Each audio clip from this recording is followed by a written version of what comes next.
welcome back to Gehenna Gaming, everyone. My name is Stephanie Allen, and I am going to be your game master for tonight. We are wrapping up our campaign of Witchburner by Luka Rejec and Wizard Thief Fighter Studios. But more on our game in just a moment. First, let's meet our cast. Please introduce yourselves and tell the audience a bit about your character. And we'll start with you, Ian. Oh, okay. Start with me. I am Ian E. Muller, otherwise known on the interwebs as Ravnos. You can find me where all Ravnos are found. And tonight I am playing Robin, a perfectly innocent, sweet boy who has done nothing wrong in his entire life at all. Ignore my background. Hmm. All right, Kristina, why don't you take it? Hi everyone, I'm Kristina, and tonight I will be playing Mateo, our resident stoic veteran. All right, and Hiromi. Hi, I'm Hiromi. We're me and Kristina are switched. Uh, on the overlay. Oh, the overlay. Yeah, sorry.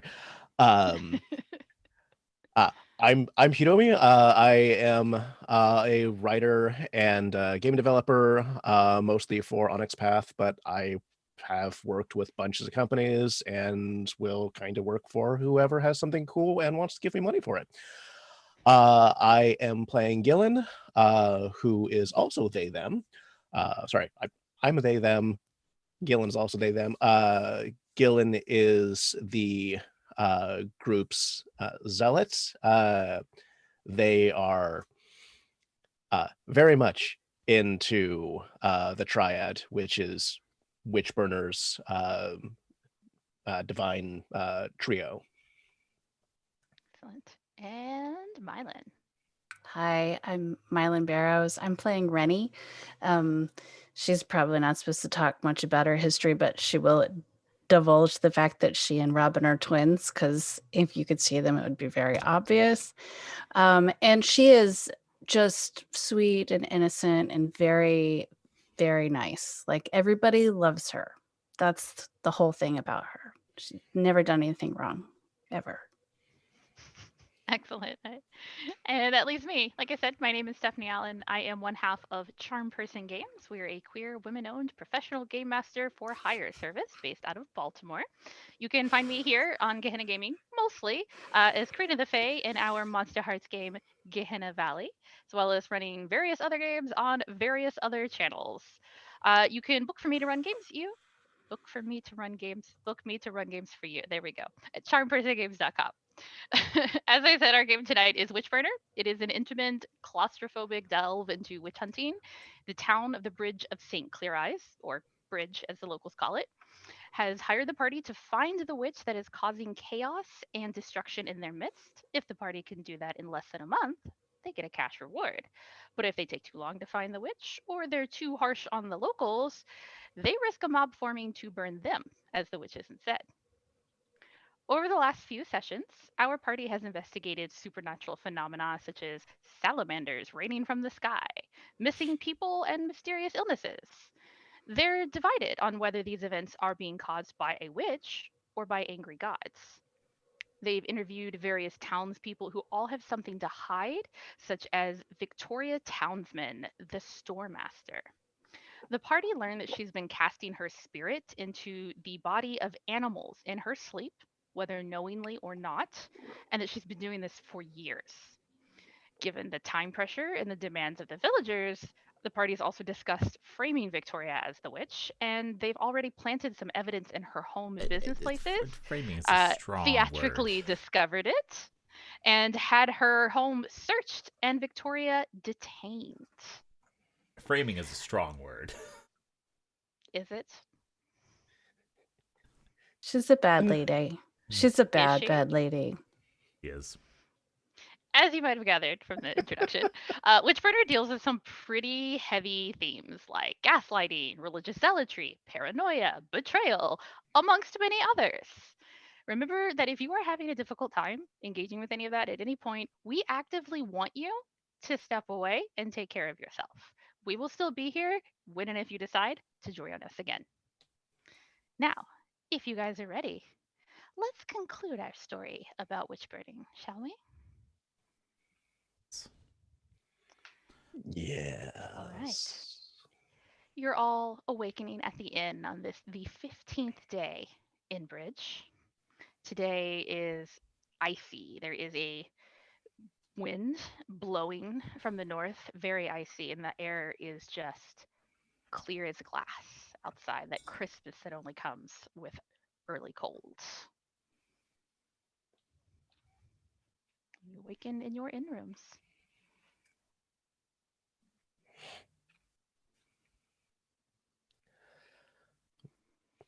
Go downstairs and see if Peppy's there, and if he is, going to console him because he just lost his distillery, which is right next door to the inn, and thankfully didn't burn down the inn. So you go downstairs. The atmosphere is pretty somber. The inn is also more full than you are used to seeing it this early. Ursula and Anya are bustling back and forth. Peppy is in the kitchen cooking because someone's cooking in there, and you can see Ursula and Anya, so it must be Peppy in the kitchen because that's what he does.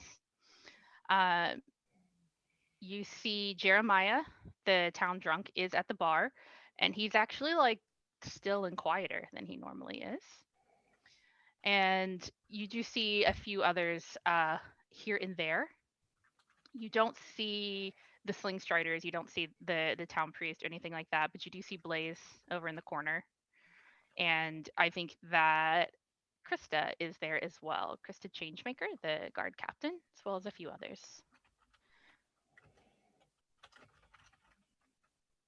I would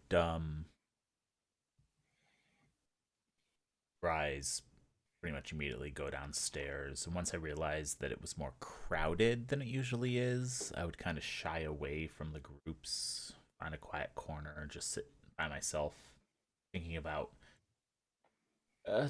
what lies ahead, what we need to do, kind of plotting out our course of action in my head. All right.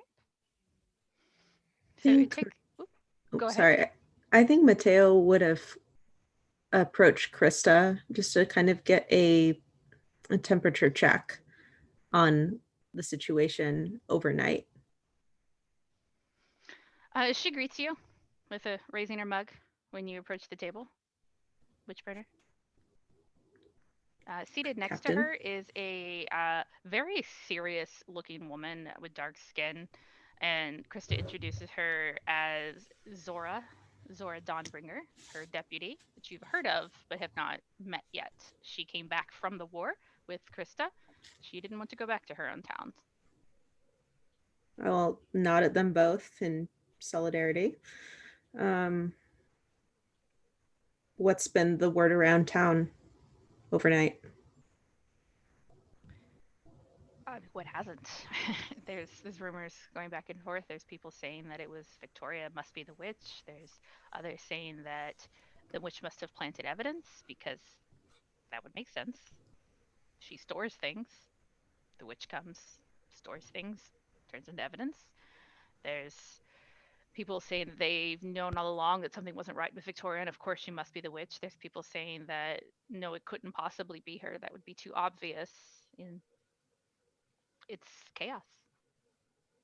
What do you think? I think that I have faith in your ability to find the witch. I appreciate that. It's good to have at least the knowledge of someone on our side. I have a lot of respect for you and what it is that you all do. This is a difficult thing, a necessary thing. Of course, it's never easy. Well, I'll leave you to it. Have a good day. And I would say you as well, but somehow that feels inappropriate. I want to say I got up early and went for a walk. So I'm just coming back now. Mm-hmm. I wanted to see kind of what was going on in the town and just kind of get a sense of what's the sense of the air. Was there any particular place that you went, or just kind of wandering around the town? I didn't walk too far, just up the road a ways and came back. There are people gathered who are kind of watching where Pepe's distillery burned down last night. You see a tall, kind of willowy looking man with just a walrus stash, who seems to be kind of just like accepting well wishes from people. There's people who drop off some meager food, who drop off blankets, just kind of trying to provide what aid they can. Um, Given that like Pepe's main like notoriety is gone, you assume that must be Pepe's husband, Lev. Mhm. There's a young girl with him as well. How old? He has an adopted daughter, who's around 5 or so. And you can see that the man with the walrus stash is holding her hand and then picks her up and then puts her down. Like she's very antsy and doesn't really seem to want to stay in one place, but also seems to want a lot of like comfort because it's chaos.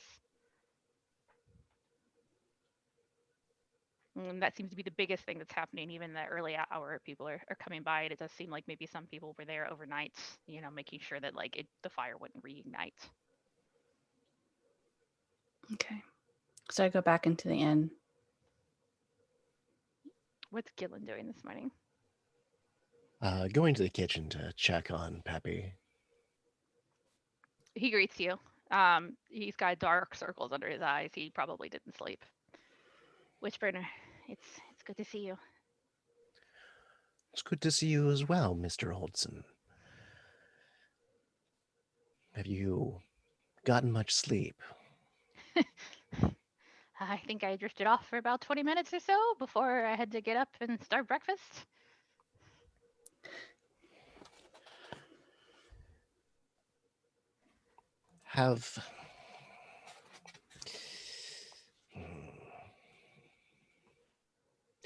I was going to say, have faith that things will be better, but I know that you already know that in your heart, and that this literal trial by fire is just one hill in your path. You know that there are other days ahead. You have your family, you have your health. You shall be better. Although these days are not ideal. I am sorry that you have to go through this trial. Thank you. I know that you're a person of faith, and you know that I am a person of faith too, and I do have faith. It's just that sometimes the burdens the gods give us are very heavy. And he like wipes the like side of his eye with the back of his hand.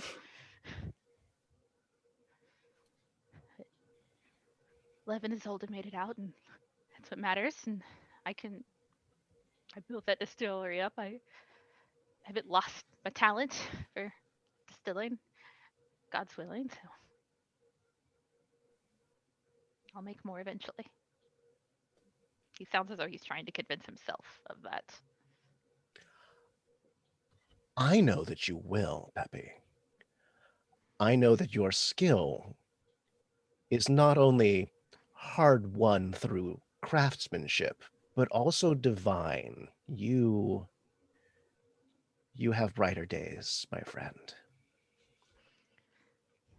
I hope to believe that. Are you attempting to use your refresh action by any chance to inspire someone to some religious fervor? I'm attempting to inspire religious fervor. I don't actually need the refresh, though. I'm just doing it because I think he needs it. All right.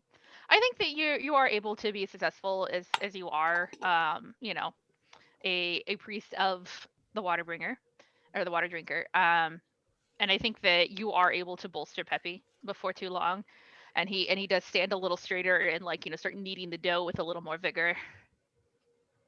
And he says, yes, it's tough now, but we'll get through the winter and the passes will open up again, and I'll get the grains I need, and I'll start distilling again.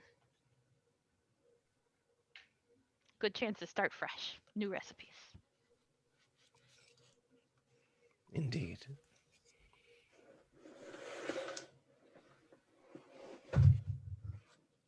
All right. Did you guys want to accomplish anything else in the morning watch?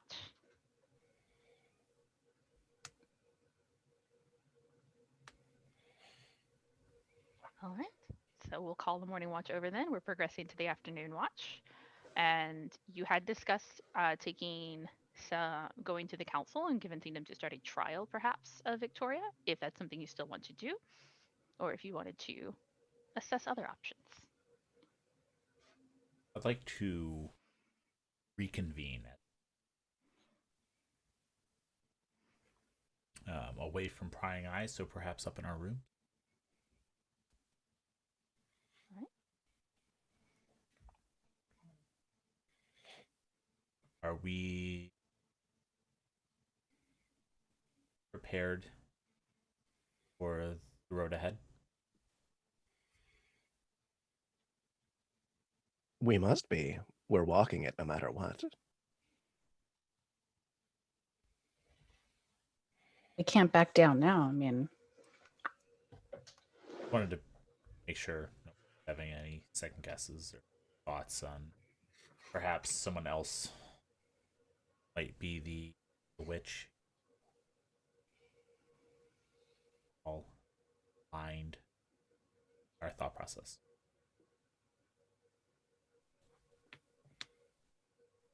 I know I am. Certainly put enough work into making Victoria the most likely candidate. And honestly, she does seem the most likely candidate. I feel that we have uncovered enough evidence to prove that she is, of course, guilty, but also the way she treats the rest of the town, they will be better off. How she feels about them and what she has done. yes, we need to free them from her. Do we know whether or not Victoria was conscious when the distillery burned?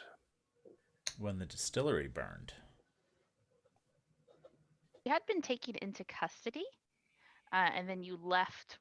You watched the raid on her home, and then you headed back to the inn, and the distillery was burning. Does seem her power comes when she sleeps, though, and she can take other forms or possess other bodies. I wouldn't rule it out. Although it doesn't take much strength for an animal to knock over a fire source. Exactly. And distilleries are notoriously flammable. So it seems within her abilities. Sure. We can't rule out that she's working with someone too. Perhaps, although I don't know if we want to instill that sort of fear in the townsfolk. I don't think we do. I'm just saying that even if she were in custody, it doesn't mean that she couldn't have impacted it. We could say she has thrown off the balance and angered the gods. I mean, I feel that is obvious. Wouldn't you agree, Gillin? She has upset a great many things in the natural order of this place. Certainly. And I feel we are ready for our case. There has been some talk in the town that perhaps someone is a witch is framing her, but we do have a great many people, and at least the guard captain has confided in me that she believes us. So we should gather our followers.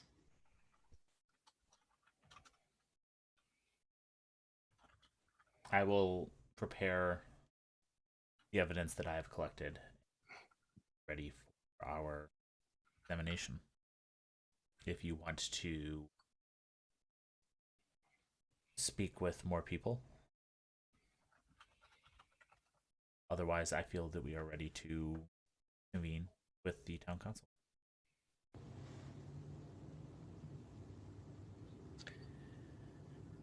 I'd like to talk to her guard and see if she was conscious during the time.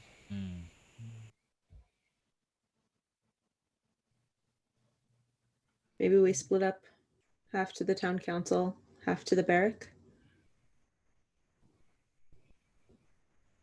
Or do we want to present a very strong united front? I feel our initial meeting with the council is just to set up the trial. We don't necessarily need to. Once the trial starts, yes, definitely. We should all be present, but this is just to get that started. I feel that Renny and I can probably do that part.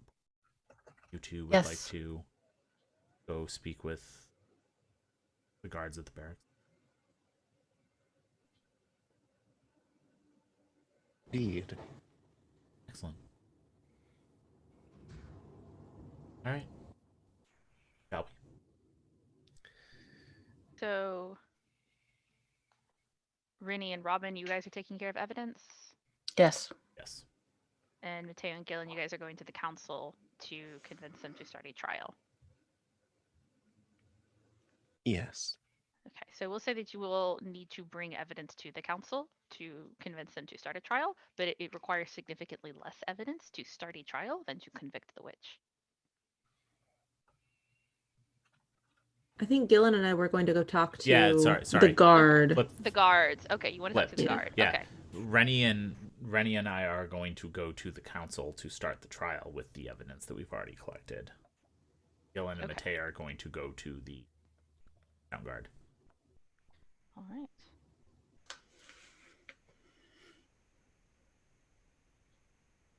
All right. So who wants to go first?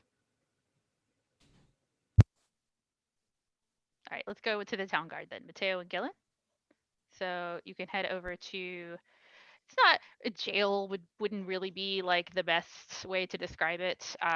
Bridge isn't really big enough to need a jail, but there is, the guard house, and there is a place to detain people in the cellar.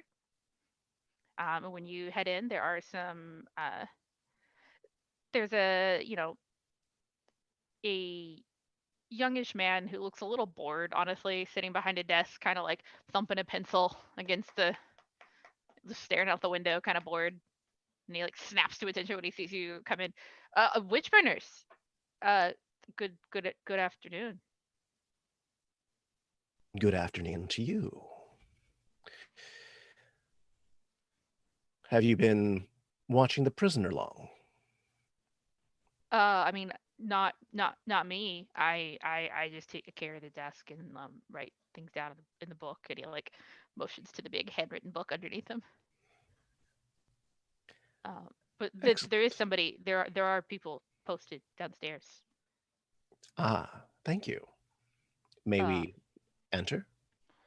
He like looks around for somebody to tell him what to do, and there's no one. And he's yes. And he gets up and just like strides to the door, like obviously faking confidence, and opens the door down into the like cellar, and just like holds it open and gestures. Thank you. You're quite efficient. Happy to help. He looks terrified. So you head down the stairs. There are some, it's very kind of dungeon-esque. It's a little outdated, actually, given, the fact that there are other sources of light around quite often, but there are like torches in the wall as you go down. And you can see that there are some it's like when you're in a basement, there's like tiny windows around the top. And there's an open space that's being used basically as like a storehouse.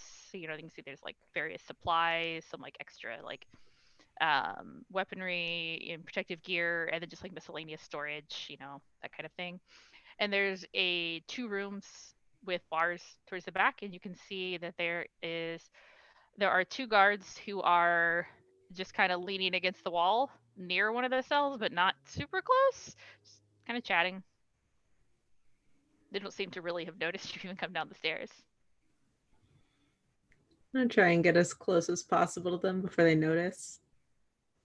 Are you perhaps being stealthy? Yeah, perhaps a little bit. Okay. My highest roll was a 7. Okay. So a 7 is a success at a cost. Take stress. Okay. So let's take that to the. Oh, let's take that to the Goodwill. Okay. Goodwill. What is your lowest stress at the moment? My lowest stress is 2. And what is your? Is that your highest as well? No, 3 is my highest. Okay, just missed that. All right. So you do succeed though. You can get as close as you want before that they notice you. Okay. How close are you gonna get? Like pretty much right next to the bars. And I'll just clear my throat. They both of them like jump. Like one of them like is like holding like fiddling with keys and just like sends the keys flying across the cellar there. Goes, holy shit! Witchburner. I suppose you don't know the answer to our question. Has the prisoner been asleep the whole time? I mean, she slept some last night, I guess.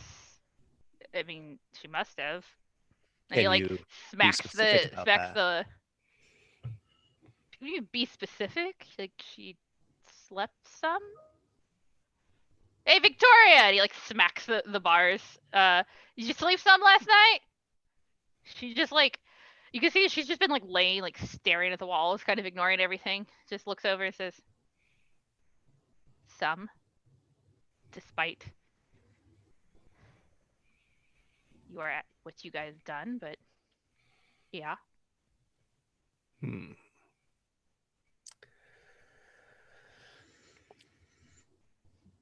She's refusing to acknowledge that you're there.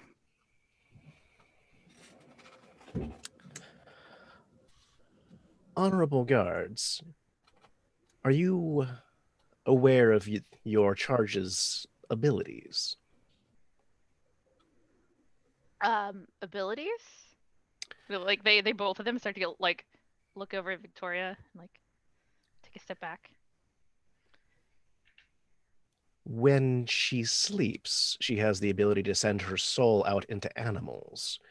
And while, as far as we know, these animals have not attacked any humans, many of them are predatory in nature.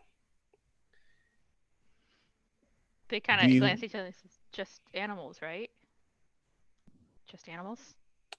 To the best of our knowledge. Was she asleep before Pappy's distillery burned? Think carefully. Well, it started like no, and they like look no. Yeah, no. It started before like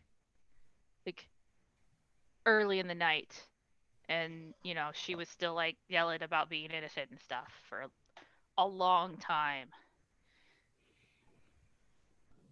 She goes into the bodies of the animals, and they like turn to look at her, and she is staring at you. Her eyes are huge. She's just in shock. She actually shocked? She definitely appears to be shocked, but you could perhaps make a roll if you wanted to get greater insight there.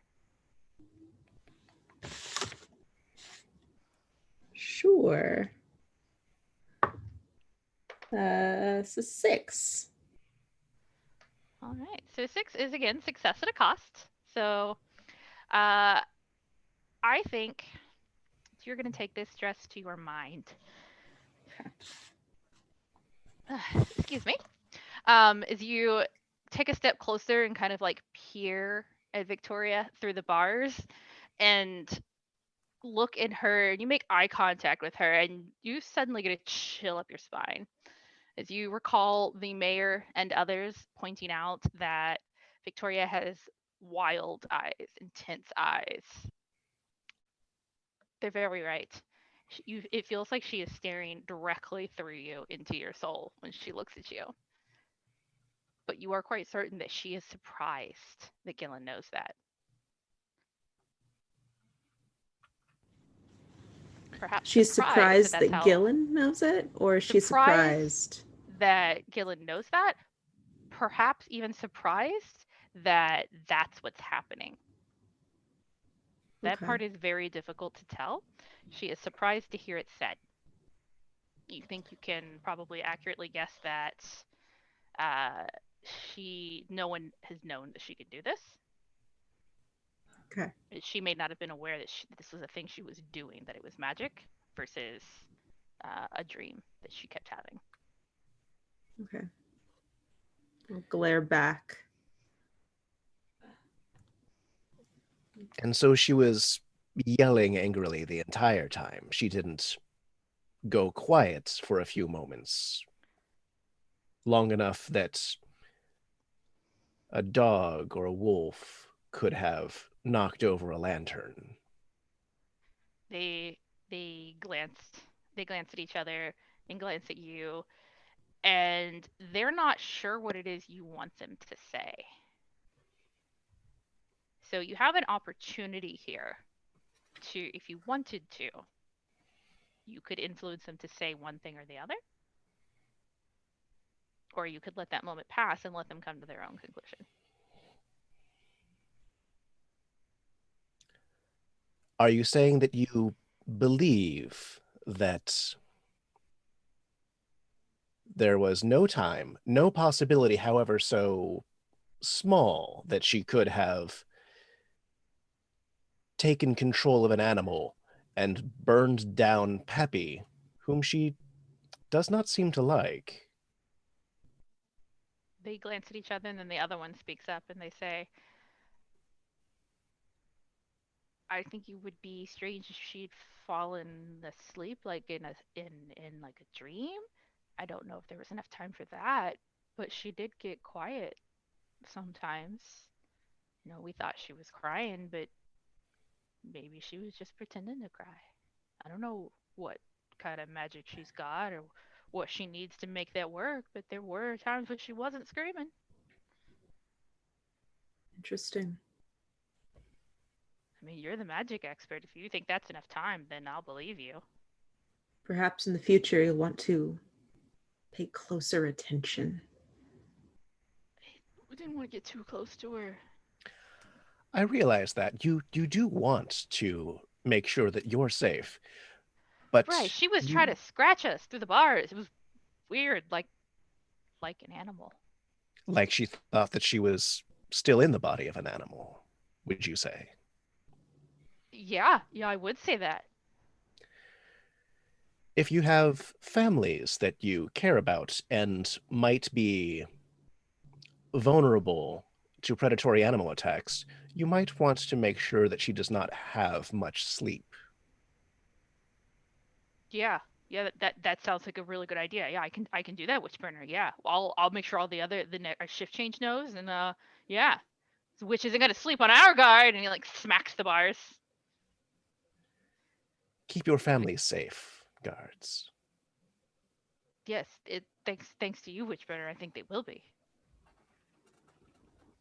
Victoria has finally gets up, and she comes and grabs the bars and just staring at you with just like murder and hatred in her eyes. She says, "You're a damn dirty liar. That's what you are. You're an evil scumbag. You're manipulating them. I'm not a witch, and you know it." I don't know what you are, but So you I'm are. not. Can't prove that I'm a witch. Sick, twisted, getting off framing me. I'm an honest businesswoman.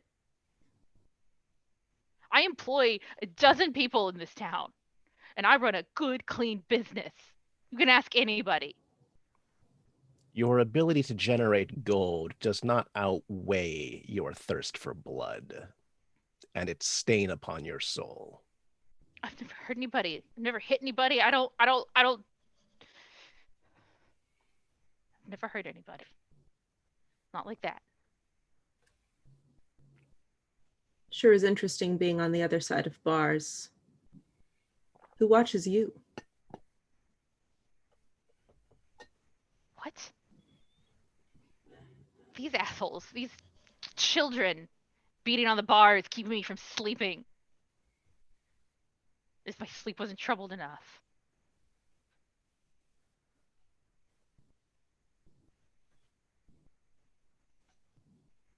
I think I'll kind of start heading back toward the exit.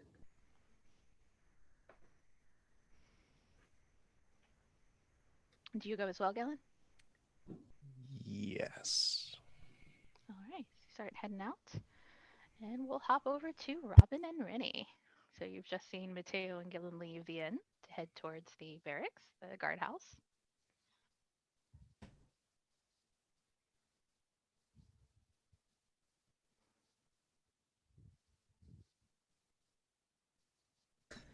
Let's get our story straight before we get there, Robin. Shall we walk? While we walk.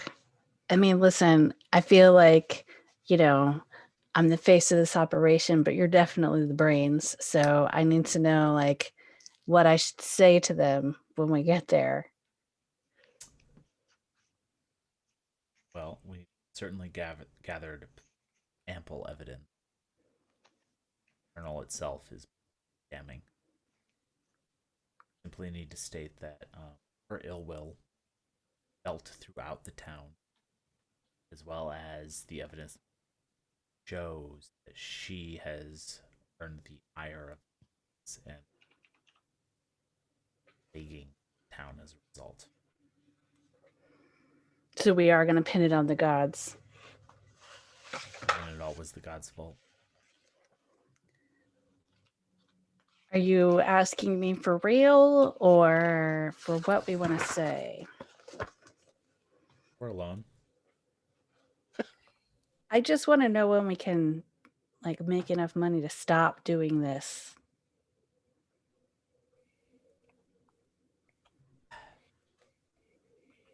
Hopefully soon. Yeah. Because, I can't hide you forever.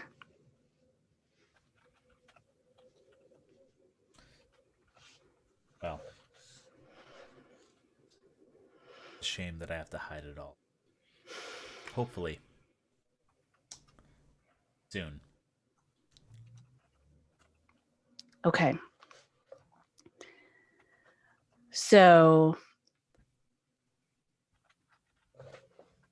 we'll talk to them. We'll give them the evidence, see if they'll open the trial, and then we'll find the others. Yes. Okay. I'm sure they will come to. Okay. They know what the plan is.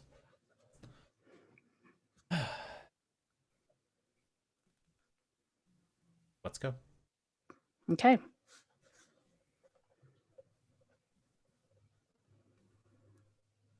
Heading specifically? Towards the council, where we've met them the last few times. So probably the easiest way is go to the mayor's office, or you could go to the notary's office. We'll say in the same building, and the council doesn't like regularly meet necessarily. There aren't like specific meetings you can go to. They kind of convene as needed. Otherwise, mostly the mayor and the notary run things. Mm-hmm. Okay. And they will have searched her house by then, right? So. Oh yeah, they did the search last night. And did we talk to them after they searched the house? No, you were kind of like leaving them to it. Okay. They had found enough to, take her and like, detain her and take everyone out of her home. Okay, great. So then I want to go in and talk to the mayor, right? Okay. Yep. The proper authorities. Yeah, Edna King's name. Okay. Her So assistant kind of just like waves you into her office. We're ready. We believe we have enough. We want to bring Victoria Townsend up on charges. We are certain that she is the one causing the trouble. Yeah. All right. She motions. The assistant runs off to grab people, and then she pulls out a book. And after a few minutes, the rest of the council convenes. So you have Edna Kingsname, you have Petra Inksblood, the notary that you've met. You have Dr. Cleanlined. You have David Slingstrider, the priest. You've got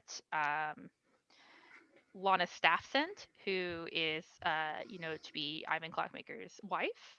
And then also Ursula Senderdaughter comes. You weren't aware that she was part of the council. Oh. And they all convene, and Edna takes out a book and says, well, for the record, what evidence are you submitting to bring her to trial? Okay. Well, we found fish scales at her house That match. the fish. We found wheat blight in her closet. I'm imagining that you found at least that, if not more, in your investigations. Yes, we found that. And we found this book. Well, that's not all. We found this book, and I set the book down. But more importantly, and I'll pull out the clay doll. Oh, yes, and the clay dolls. These are representation of someone in town whom she has fashioned that have the hair we believe come from that cat slain. Crest. A powerful magical talent for casting spells. Additionally, and I will pull out the whip, an implement of high magic. I dare not speculate on its purpose, but this appears to be human hair woven into. The book itself is perhaps the most damning piece of evidence. It shows that she has possessed numerous animals in your area, used them for nefarious means, slaying smaller animals, things of that nature, causing bloodshed. Of course, and I'll look at Renny as I say this. The havoc that she has caused across your town in general, disregard she has for the gods. Petra finally stops you and says, "That okay? We just needed to know what you were bringing to convince us to have a trial. This is not the trial. We've heard enough. This is more than enough evidence to bring her to trial. But we will have a trial as is proper." And the other council members, nod and say yes. And Edna had was furiously writing things down, and she says, "You only needed 2 things to bring her to trial." We take this very, very seriously. We did not want you to feel as though we did not have enough to convict. I see that, and I deeply appreciate your thoroughness. Yes. That's why you brought us here. Indeed. Lana kind of looks at us and says, "It looks like enough to me. We can just skip the trial." And then Ursula just is looks ready to slap her at that. Says, "We have a system of justice for a reason, Lana. Else we could all accuse all our neighbors of being witches and burn half the town." And Lana just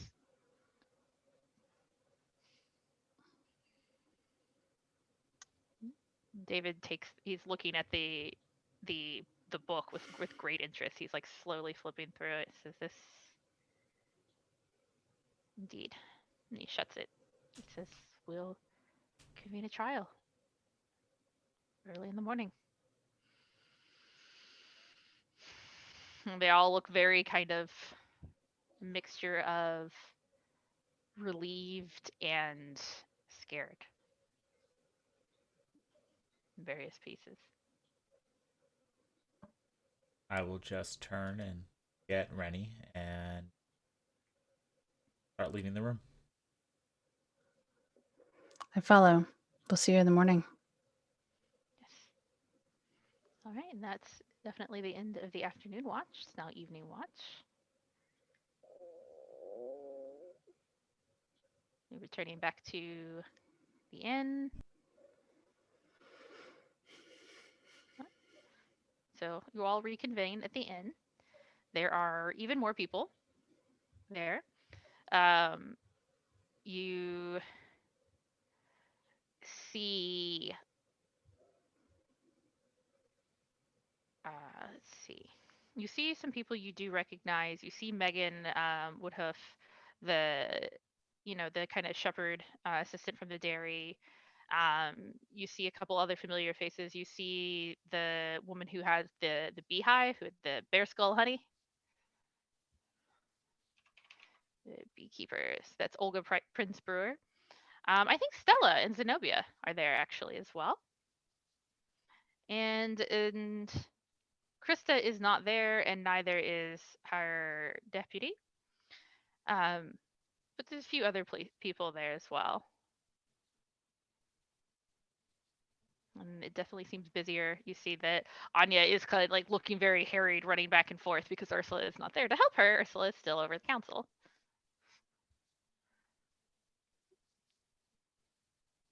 Any plans for the evening watch?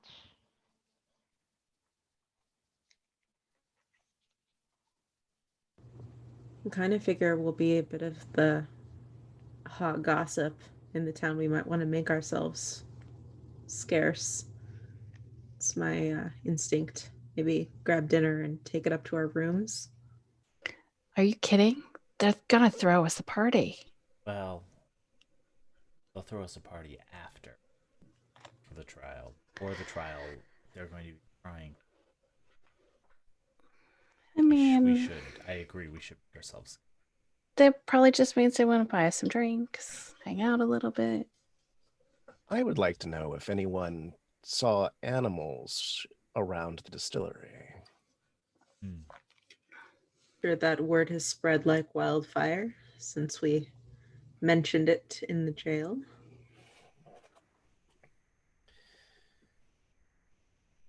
Perhaps there are other accounts of animals acting strangely that people have now noticed. Be good to collect those. I agree. Because we have her account, but if people have the right eyes to see things now, then there may be evidence that no one knew that they had. And if you had done something terrible, why would you write it down? Exactly. So We should be cautious with our cups. I'll kind of look at Renny. Tomorrow, though. All right, so are you approaching townspeople and asking directly? Are you kind of just overhearing things? Approaching directly and asking. Okay. People. If they heard of animals around the around the anything strange about animals around the distillery. Just in general around town, I think. Mm-hmm. Okay. I mean, Olga has definitely seen something strange with animals. Yeah, and she's quite freely telling you so. She repeats the story about the bear. It was a dead bear that just showed up in her apiary overnight. Looked, recently freshly dead, except that the skull was completely stripped clean of flesh and fur, and the bees were building a hive in its skull. And then she's a very, she's a loud, enthusiastic young woman. And then she says, "Oh, and I've got a good one for you, Burner. Hey, Robin, she calls for you since you're the one who was over at her apiary. You're gonna want to hear this. You like them weird animal stories?" I suppose, yes. So, you've been around to see Rehoboam yet? Who? The carpenter, Rehoboam Wolf's son. Oh, yes. Yeah, he's got himself a dog. Yeah, name it Jacka, something, I don't know. it's a kind of a creepy looking dog. You know, he's always like really lean and like you give him a scrap of food. It seems like he might take your whole hand off. You give him a scrap of food. He's always but Rehoboam, he loves that dog, right? Right? Creepy dog. Yeah, he just vomited up worms today. Yeah, some strange animal behavior for you. I just kind of look at Gillin like, just like the dogs do weird, dumb things. Like that's my look. I'm just kind of like, That is unusual.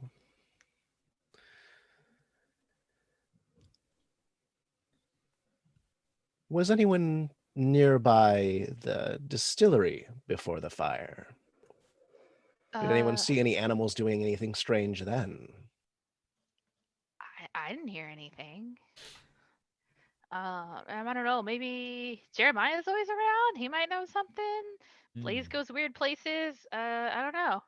You can ask around some more. Is Jeremiah here? Yes, Jeremiah is definitely there. I'm gonna see if I can make eye contact with Renny. And then I'm just gonna kind of look at Jeremiah and look at Renny and then look at Jeremiah again. And Renny, you are successful in making eye contact with Renny. And she looks at Jeremiah and she looks back at you and she looks at Jeremiah again.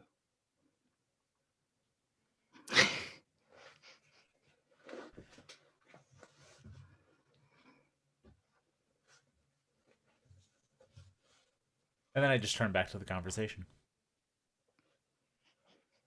Yes, continue. Don't mind me. I'm the shy boy. Renny walks over next to Jeremiah. Want to buy a girl a drink? I would, Witchburner. I would. I got no coin. I'm drinking on the goodwill of the people here. I know, Jeremiah. It was a joke. It was a joke. Oh. I mean, I would. You're doing good work here. I would. Not. I just. What can I do for you, Witchburner? How's it going? Just what have you been seeing lately? What's going on? Oh shit. I mean, I guess you know what's going on even better than I do. I hear there's gonna be a trial for Victoria tomorrow. I meant for you. I know what's happening with me. Oh, real torn up about Pepe's distillery. Yeah, did you see anything with that?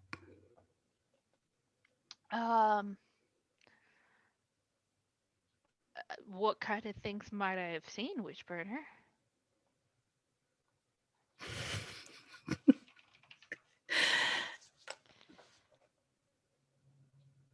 Anything unusual? Anything strange?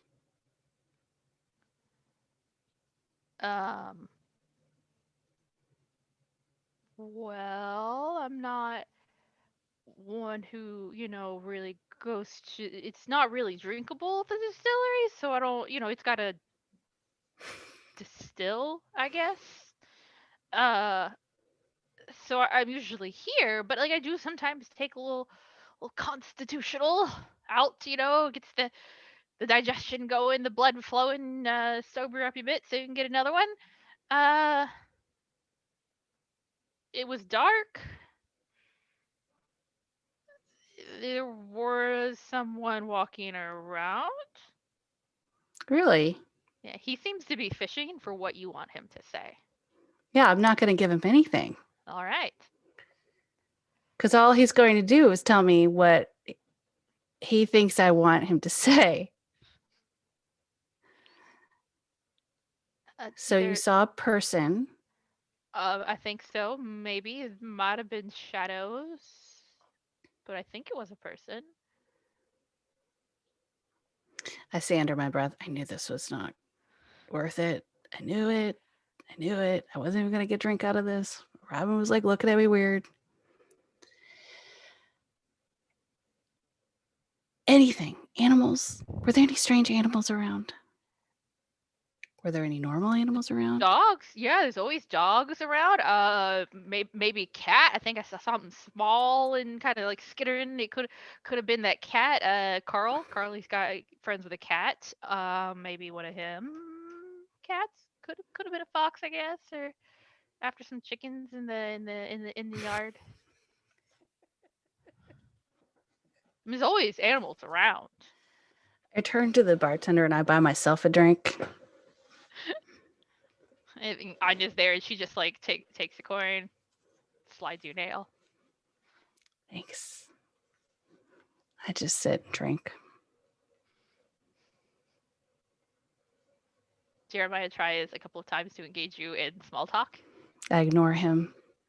It takes him longer than you would like to get the message, but he does eventually get it. I just sit there, sip my drink. All right. So Mateo, what are you doing while Renny is having a conversation with Jeremiah? Gillin's grilling the townspeople. What are you doing? I think I'll jump in and actually help Anya. Just Okay. kind of help her with the passing out orders and taking food around and just kind of searching for any sort of hint of someone that has something to say. And if I could, I would like to use, could I use this as my refresh action, reveal the depths of my strength to others and just like carry like, I don't know, four plates on my arms or something ridiculous. Sure. I will say if you want to use this as your refresh action, you are not going to gather any information, but you can use it as the refresh action. Sure. Okay. I'll just be helpful and gigantic in this bar. All right. I look over and admire what Mateo is doing, and I nod a little bit, raise a glass. So does Olga, and she lets you know that she appreciates the show in as many words. You know, thank Mateo. Yeah, that's appreciate it. Nice to know the Witchburners smart and easy on the eyes. She's trying way too hard. Here's your soup, Olga. Thanks. Do you like honey? I have a lot of honey up in my apiary. Oh, okay. Maybe when the trial's done, can. Yeah, that sounds great. She gets this big dumb grin on her face. Cool. Right over his head. Went right over his head. He legitimately thinks it's about food. Do you like honey?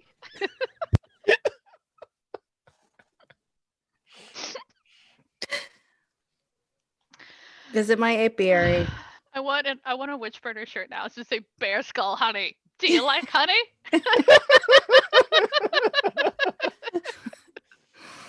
A wink's as good as a nudge to a dead bear. Anyway. All right, that's the evening watch. It's nighttime. Cool. Y'all going to sleep? Yeah.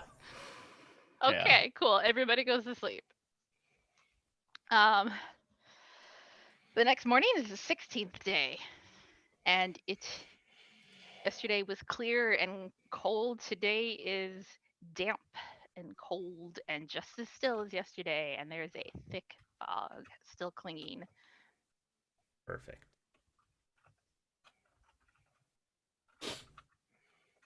I will rise early and prepare for trial, making sure that any evidence that we did not leave with the council is collected and ready to go. I will review all of the items that we have, and then I will await my companions to head toward the trial. I come downstairs next. I say to Robin, I think I've got this. I think I've got it all straight. If I start to falter, though, can you just fill in? Thank you. We'll be fine. This is the part that makes me the most nervous. I understand. But we are doing the right thing. What is right? We're doing the thing. We are helping the town. We're helping ourselves. And the town. That's a nice bonus, I suppose.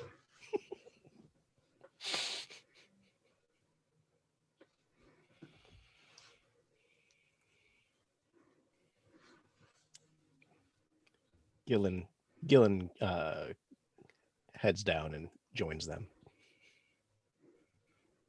So will Mateo.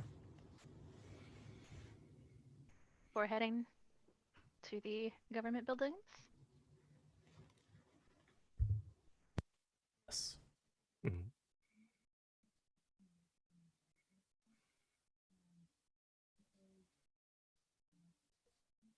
I was asking if you wanted to do anything before going to No. the government buildings. Oh, no, we thought we were going. We're like, oh, No, walking. no, we're heading straight there. All right. I want to so get my you- cloak, put my hood up, get all like cozy before we go out in the fog, and then we go to the government building. we, Alright. yeah, that's the thing I wanted to do. Thank you. All right. So you arrive, and I think you're kind of an assistant kind of like waves you in to like come into the back entrance because a lot of the town is already outside, like queuing up, waiting to be let in. Mm-hmm. Clearly, this is going to be a public trial. Mm. So you are brought around. You're greeted. The counselors are all there. They are all wearing, a kind of like sash with a pen, and then all like wearing matching hats, showing that they're are all the council members. They're all the same color. Dapper.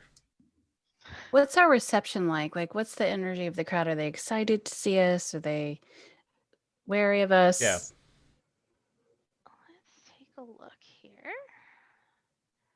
I think. Or like celebrities? Or Do they love The us or do crowd- they fear us? are we definitely crowd- getting drinks later? The crowd watches you, and there is a bit of a hush.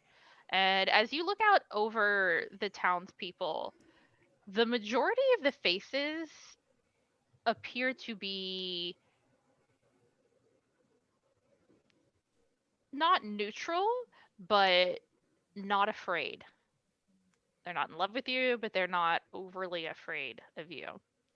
You do see a couple faces that seem to be especially friendly to you. Amongst them, Bernarda and Krista, especially, seem to have a lot of faith in you and your abilities. Leah Takewood as well. Can we place them in the front row? There is a sizable, noticeable contingent of people, however, still a minority of the overall town, but there's a notable contingent of people who appear to be afraid. They are uneasy when you show up. They take a step back, they avert their eyes, they whisper to their companions. They are not happy. Who right here. Who amongst them? I think perhaps the most notable ones, Ariel Bearbreaker, the butcher. Her daughter is the one with the hand-shaped birthmark. I think Jonah Prize Piece. Irving Staffsend. I don't believe you've had much interaction with him, but the black, he must be the blacksmith with arms like that. That's the blacksmith. He's an older man, gray hair. He does not look particularly pleased at all to see you.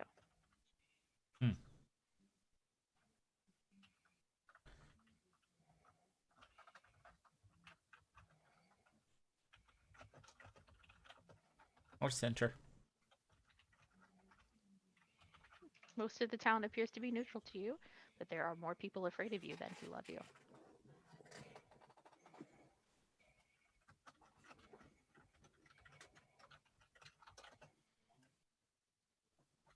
Shall we look approach around. the council? I'm sorry, say that again. Go for it, Renny. Oh, I was going to say, I look around to see who is like waiting to welcome us in, to bring us in. I'm sure there's a system here. Yeah, an assistant just waves you around to come into the back, and that's where you see the council. Okay. A bow to the council. Good morning. Good morning. So, Morning. we will. Victoria is being held. She will be brought in. The mayor will begin the trial. We'll bring forth the evidence one piece at a time.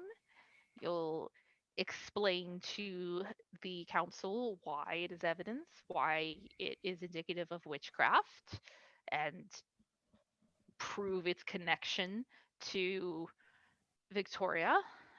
Um, and we will allow Victoria to speak to defend herself.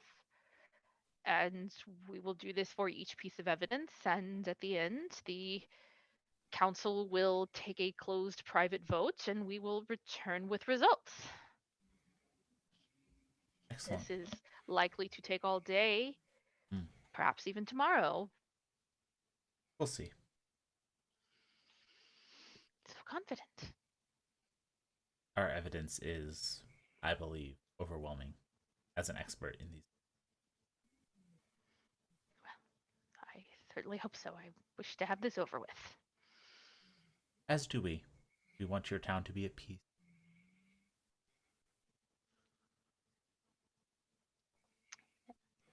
You are brought into the there's some small talk. Very pointedly, anytime if you try to talk about the trial or the evidence, you are told not to, like to save that for the chambers. And eventually, you hear like movement and shuffling of feet and like like murmuring, talking. The villagers have all been brought into the judicial chambers to watch. And then the I we'll say that Zora is the one who's doing this, who you know gestures to all of you to come together. Um, the council winds up. Edna's at the front, of course, and then you're let in. And the council comes in and they file in and take seats at like a semicircle table that faces out towards the crowd. And you can see that Victoria has her hands chained and is sitting at a um, like a chair, like a witness stand, basically, with a guard on either side of her. She looks exhausted, utterly, deeply exhausted. She has enormous bags under her eyes. Her hands look like they're bruised, like she's been trying to punch things, and like there's like chafing on her at the wrists from where she's chained. Hmm. And then the four of you are directed to sit at a smaller table, kind of off to the side. So there's a space to walk around. It looks a lot like a courtroom that you're imagining. Um, and Zora holds up her hand for silence. We are here for the trial of Victoria Townsman, who has been accused of witchcraft and of crimes great and small against our town. And she turns and gestures to the council. She bows. Everyone in the audience kind of nods their head. And Petri Inksblood stands up and says, "The first piece of evidence admitted to trial." And an assistant brings forth the fish scales Hmm. in a vial.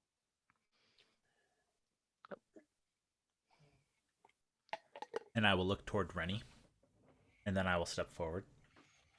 Say, the slightest of our evidence.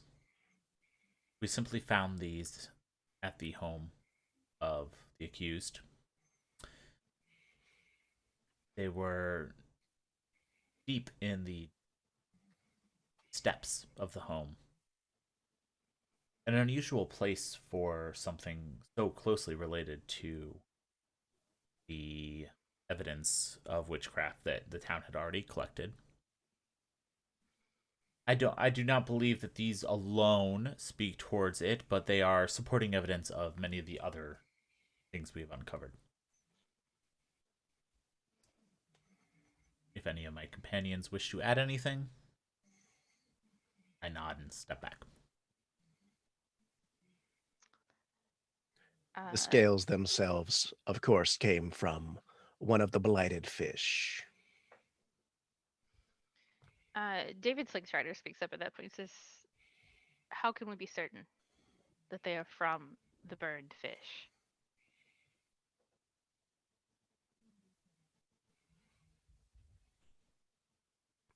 Well, don't you have the burned fish here? We can compare them. They looked. Robin and I both visually compared them. Well, that may be true that they look this similar to those, but the fish that were pulled from the river that washed up on the bank are identical to fish that we fish normally, aside from their burned handprint. As I said, the slightest of our evidence. Simply a supporting factor in many of the other items.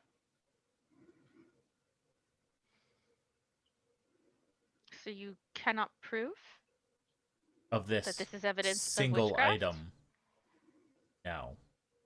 It is simply continuation of many of the others.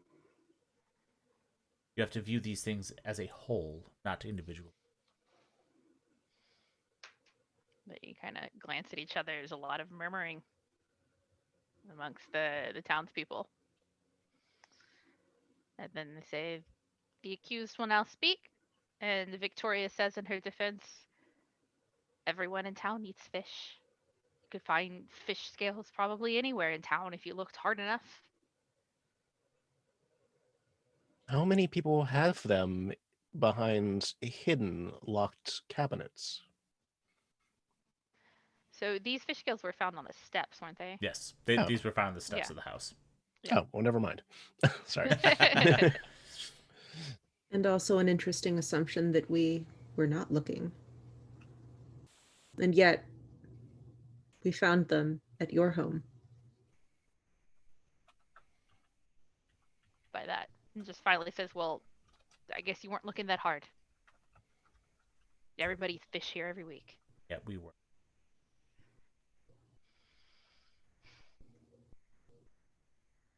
And the council kind of looks at each other, says, all right. So you guys have an option here. You can choose to use a role or an ability of some kind to convince the council that this actually should be considered evidence of witchcraft. Because as it is, they're not convinced to accept this as evidence. I will offer a study skill roll in that these are evidence in sheer fact that we did not find them anywhere else. How is study relevant here? We have studied the town thoroughly in our So what you're trying to do investigations. is convince Yes. the council. Yes. So I don't think that study is applicable to convincing them. Well, then I don't have a role.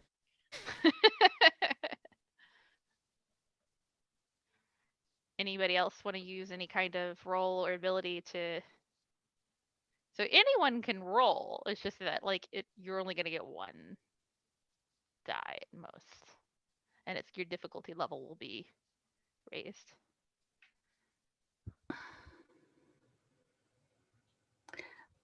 I'll roll. I have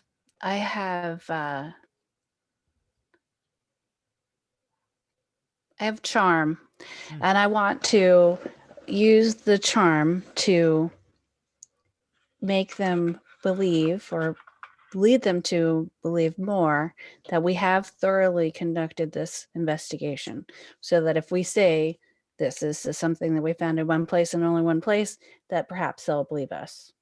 All right, go for it. I got a 1. Okay. So what is a critical failure? You take double stress. So you're going to take 2 stress to, we'll say, to the goodwill of the people. Okay, well, I already have 2. So it's now 4 that you have in that track. And what is your highest stress? 4. It's 4. Okay. So they're not convinced that this is pertinent, relevant information here. All right. So they have that set aside. They say the next piece of evidence brought forth is what appears to be wheat blight found in Victoria's closet. Hmm. And they look to the four of you to give context.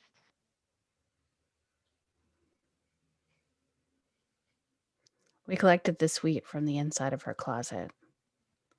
There's no reason for it to have been there unless she had been out in the fields herself, as we were investigating or perhaps causing such a blight. And Someone perhaps, of her... please. No, I was going to Please. say someone of her station had no reason to be there. Perhaps she eats wheat, but she doesn't eat blighted wheat. And unlike the farmers and those investigating their plight, there is no reason for her to have any evidence of her on it. She has frequently mentioned that she is very busy and doesn't have time to be interrupted.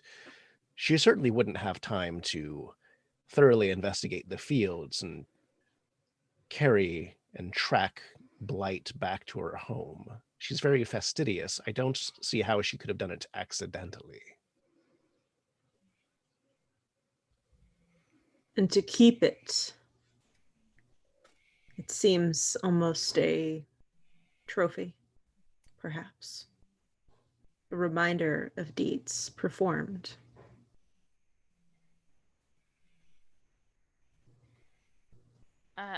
Dr. Cleanline kind of like pushes up her glasses and looks down at the vial.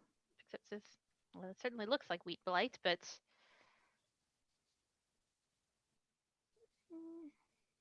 in her closet, you say?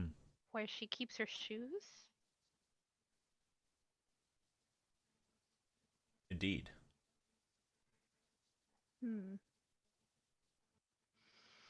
Well, I fail to see how simply having wheat blight inside of her home where she keeps her shoes is indicative that she caused the blight itself, that she is a witch. As we said, what reason does she have to be out in the fields? She is a busy woman, as she herself professes many times to anyone who will listen.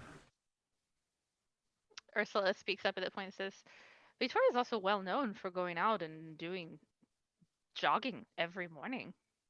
In the fields. Around all over. I don't know where she goes.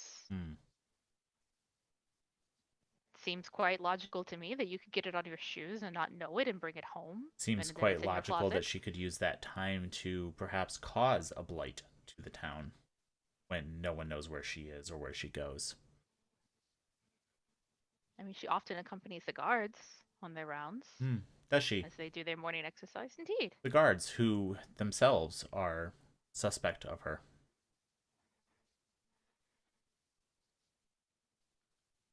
I fail to see how it is actually evidence of witchcraft versus evidence of being outside. Do you yourself have wheat blight on your shoes? I have no idea. Perhaps we should look. But you're welcome to look. It is well known that I have been out and walking about. There are people from all over the town who come and traipse through my inn, and that I traipse after them. Someone brings in mud, it's going to get on all our shoes. Doesn't mean that any of us have been pouring water into dirt. And how often does she the inn? How often does she what? Visit the inn. Okay, not terribly often, but I've seen her through.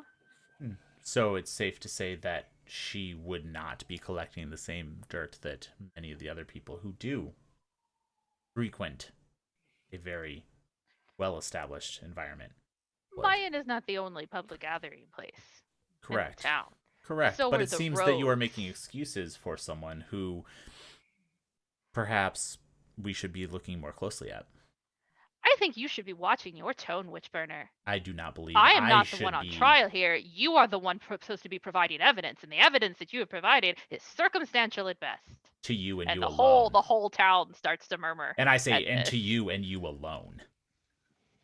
No, says Dr. Cleanline, not alone. Hmm. No one in this council seems to be convinced, and looks around, and even Lana's just kind of like. And I say, you speak broadly for those who can speak for themselves. I mean, the council is all like nodding. That's fine. I'm still like, accusing getting her. agree. I'm still getting in her face. Yeah. I mean, so you have an option here. Like, Mhm. they're not going to be convinced unless you use a roll of some kind to convince them, because finding dirt on someone's shoes in their closet not is dirt, not though. evidence of witchcraft. But it's not normal dirt. It's still dirt, Ian. It's white blight that got picked Whatever. up off of the all right. ground. I'll just stop then. So, anybody want to make a roll? Jump in here. It's not proving witchcraft is the thing. Can I jump in on my she's keeping trophies line and just say it is as Robin says, it is not one piece and then another. It is multiple pieces as a whole. If you wish to throw these two evidences of this witch keeping pieces of her blights upon this town, if you wish to throw those out, we have other evidence. However, I do not think it is wise to ignore this pattern, this trend that she has shown, the pride that she takes in her work that only harms you. And can I use my Lie Smoothly ability? Absolutely, you can. Okay. Would this be a deception roll or? So, can you read Lie Smoothly out to me? I don't have it in front of me. Yeah, it says words are just tools. And you're an artisan. Add 1d10 to your next roll to convince someone of an untruth once per day. All right. Yeah. So you would roll whatever you feel is relevant here. So a domain or skill as normal, and then add another d10 on top of that. Okay, I'm gonna take deception because it's not, actually, she didn't actually keep these. Okay. So that's a 5, but I can choose to have it succeed, but it will cost 2 stress to goodwill or mind. Can I do that instead? Yeah, you can. Of that 5. Cool. So you can, yep. So we'll say it's a success if you take double stress, and you can choose how to distribute it between goodwill and mind. Okay, I'll take them both to goodwill. All right, and I rolled a 1 on my stress check. So you experience fallout. Can you tell me your levels of stress? Yeah, my goodwill is at 2. And that's all the stress you have? Yeah, I cleared last night. All right. So it's minor fallout to goodwill. Okay. So the council is convinced to consider this alongside other evidence, to not simply toss it out because it's not indicative of witchcraft. They say, okay, the trophy angle may be right here. So we'll continue to have that. But I think that some of the townspeople are murmuring as a result. And let's see what we've got here.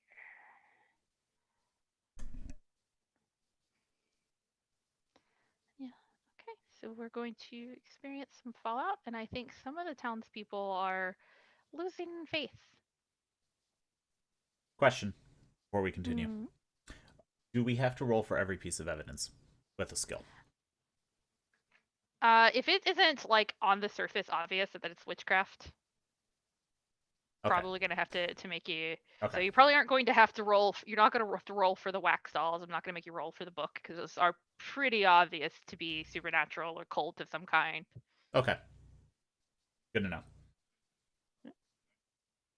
But there is a test of convincing individual council members. Basically, there's some things I'm doing, mechanically of different council members require different numbers of pieces of evidence based on politics and their own affiliations in order to be convinced. And you have to convince the whole council, essentially. Okay. So, but some of the people in the town are losing faith in you. All right. So that's 2 pieces of evidence. And I think this is a good spot for us to take a little break. We can come back and go through the other 3 pieces of evidence that you are submitting. So we'll be back in just a few minutes, everybody. Get a drink of water, stretch your legs. We'll be back. Excellent.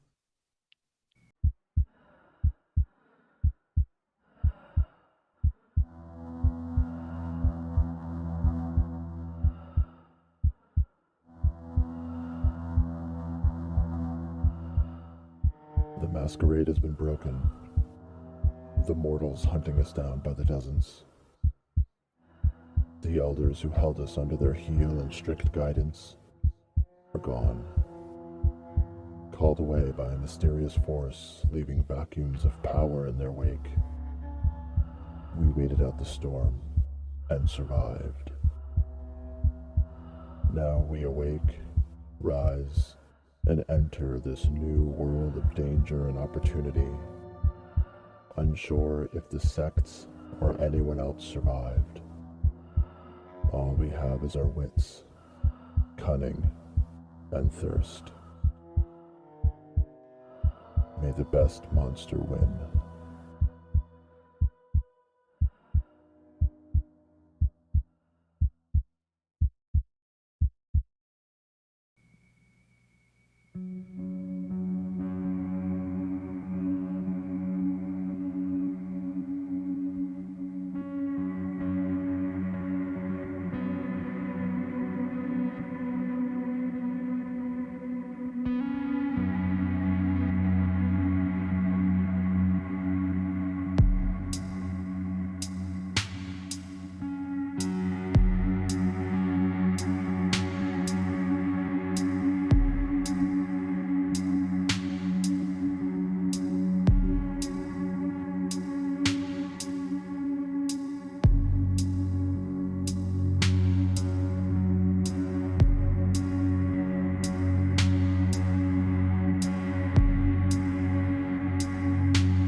Welcome back, everybody.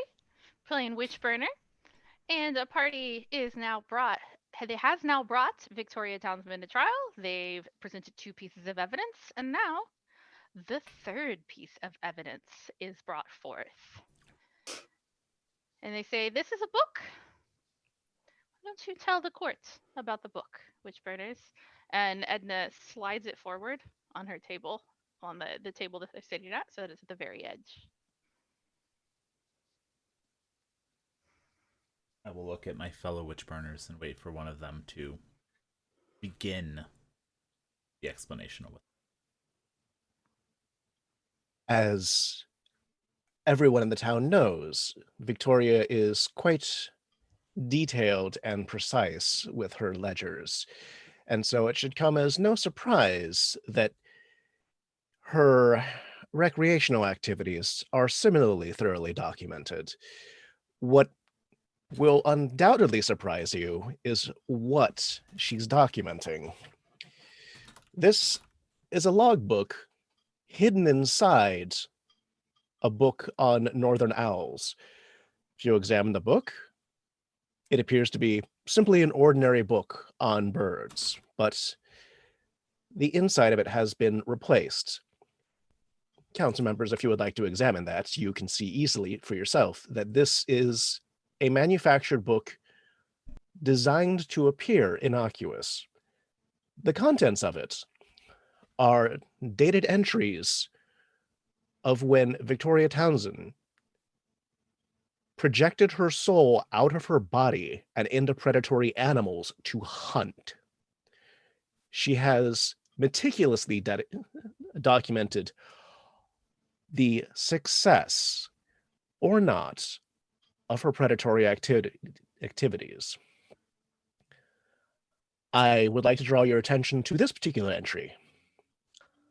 Flying's nice, but I'd rather kill.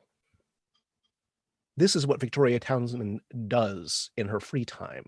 This is what she does while she's asleep and while the rest of the town is asleep. She hunts, while all of you believe that you are safe in your beds. There is a gasp, and then just murmurs, and Zora has to, call out for people to be quiet. And David Slingstrider, the priest, is flipping through it.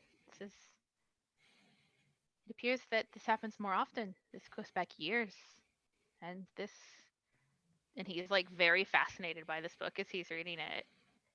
This matches very closely to things I've read and studied. She is casting herself out.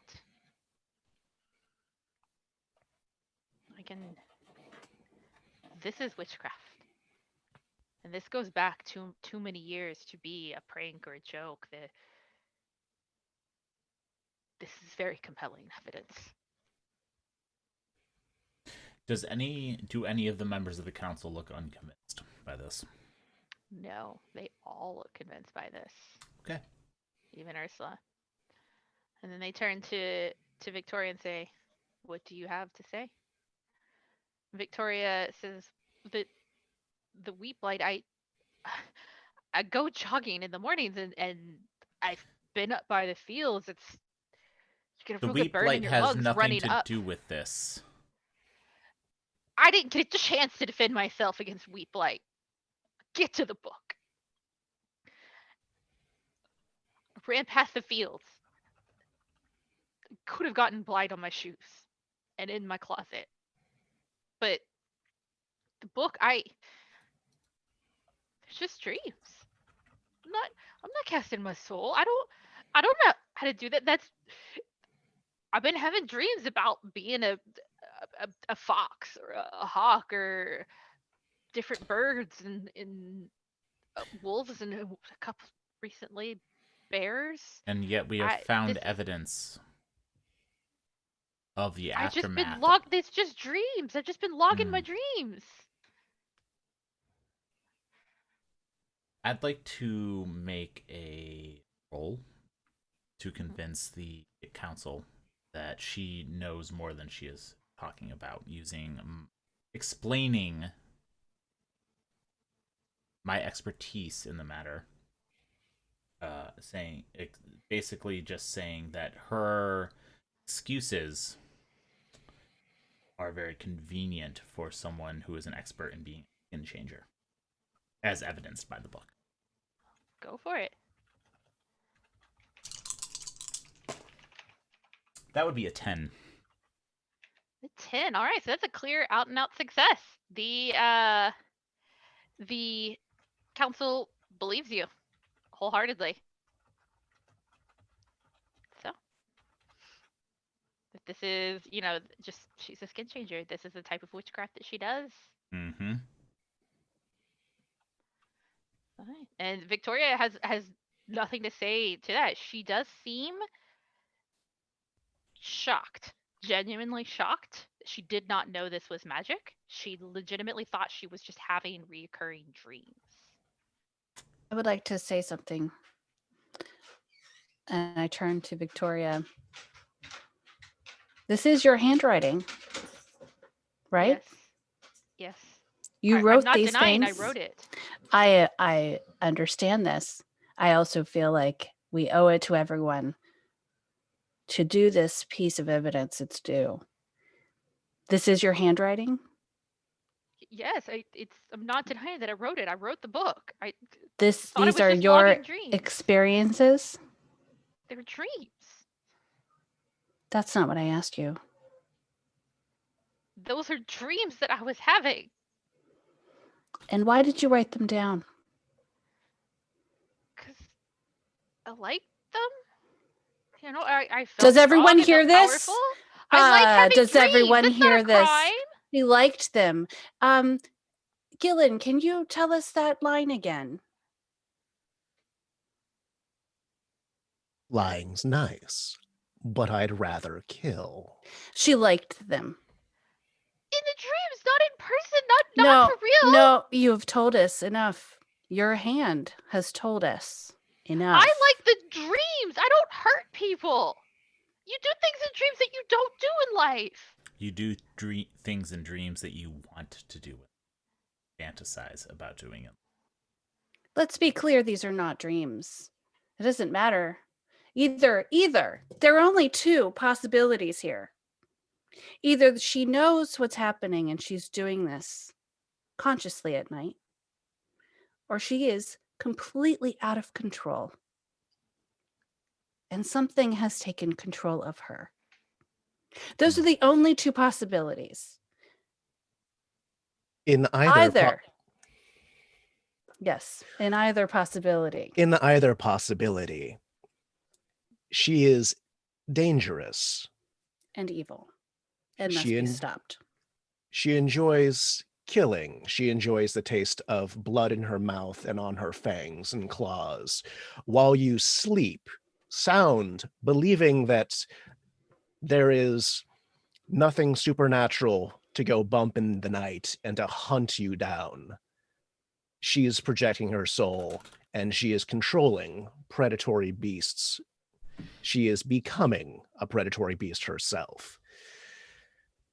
Do you feel safe now? Do you feel safe that you have this being among you? And now that she's exposed, what do you think that she'll do? Do you not think it wise? Do you not think it important and vital that you protect yourselves? The council looks quite thoroughly convinced. And I think that some faces in the crowd look pretty convinced as well.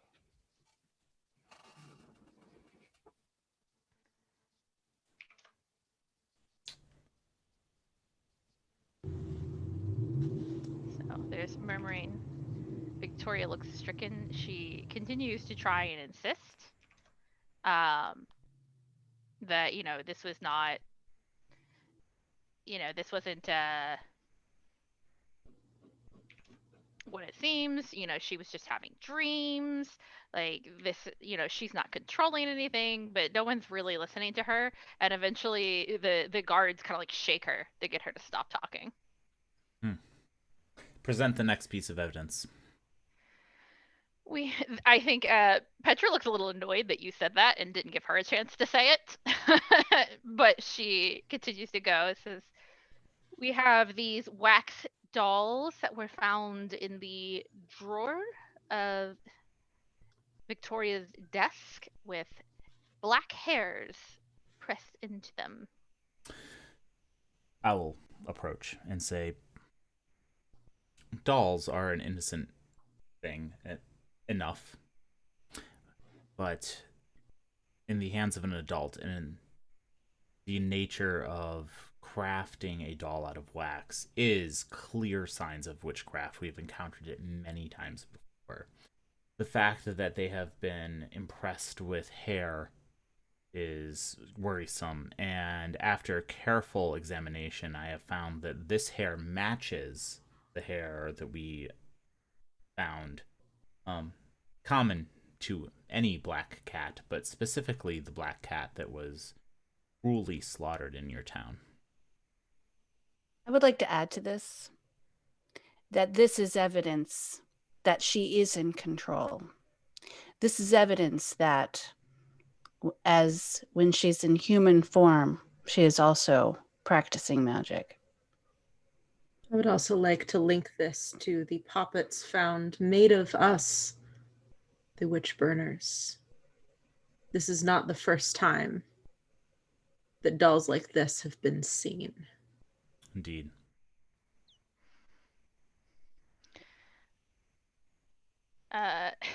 Dr. Cleanline, or excuse me, I think Edna turns to Dr. Cleanline and says, Dr. Cleanline, can you corroborate that this is cat hair?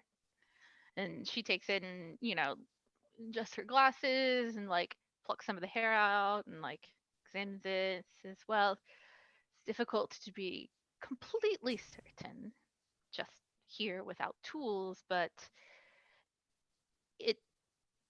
I see no evidence to say that it is not cat hair. It certainly looks like cat hair. It has the texture. There are no clean cut lines at the end as if this was, human hair cut short. From our experience using the remains of a slaughtered animal adds power and credence to a spell that one might cast, perhaps to influence people of the town or affect them or anger the gods or one of these things. The intent can change, but the purpose is very clear. I'd like you to make a roll for me, Ian. Yeah. There aren't going to be any stress consequences to this roll. I want to see if they believe this extra piece. Cool. How well they believe it. And I have a domain of magic I would like to apply. Sure, go for it. Roll the 9. All right.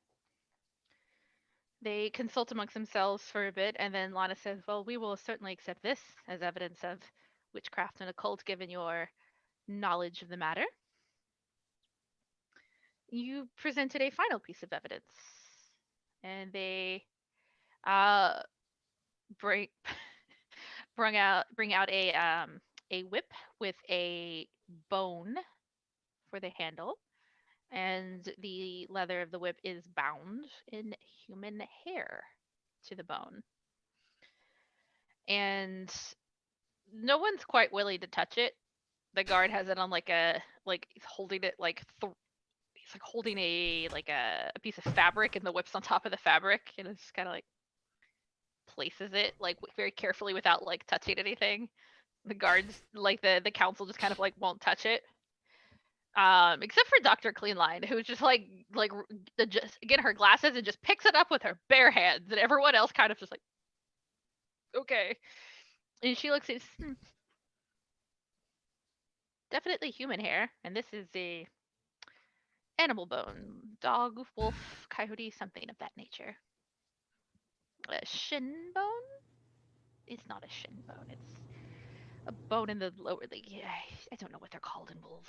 It appears to be a leg bone of some form, just unsure of which part. Indeed.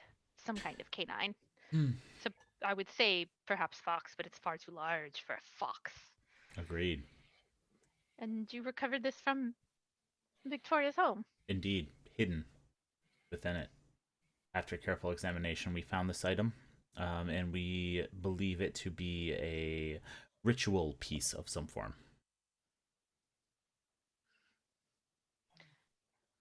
Ritual? What kind of rituals? The grinning is in person, out of character. David Slingstrider says his rituals. Hmm. What kind of rituals? I hesitate to describe them in front of a broader audience. They are quite heinous and mature, shall we say. Lana says, we're talking about burning someone at the stake for witchcraft. I think we can hear the nature of these rituals. I will look to my companions to elaborate. Would you like us to describe the torture the pain. Think about the mental torture. Overview. Think about the mental torture and the emotional torture that you have all been put through, that she has put each Witchburner, and please. every We one must have of you evidence through. for the books. I was getting there. I need, because it's not just about the evidence. It's about justice, and it's about saving this town. Lana looks thoroughly unimpressed. Like, she is Can not I roll buying for any it? of it. Let me roll for it. She just wants you to say what the rituals are. She's not disbelieving you. She's just not interested in your theatrics. Because she's a very deeply practical woman. If you want to try and convince her that the theatrics have merit, you can roll. She just wants you to get to the point. I think the rest of the theater is very interested in my theatrics, first of all, because I am utterly charming. It says so on my character sheet. And I will say that this is all very important. And sorry, I can't. You all giggled and then I couldn't do it. Please, Chat's continue having fun the with joke. the whip torture as well. Okay. All right, fine. The ritual, fine.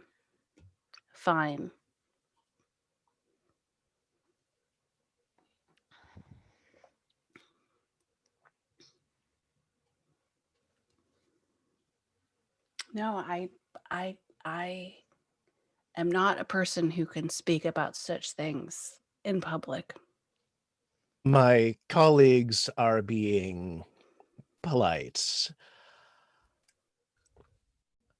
I will explain the ritual. The ritual is of a sadistic and sexual nature in which she whips humans or whatever she wishes for sexual gratification so that she can use that energy and channel it towards dark purposes, a direct affront to the triad.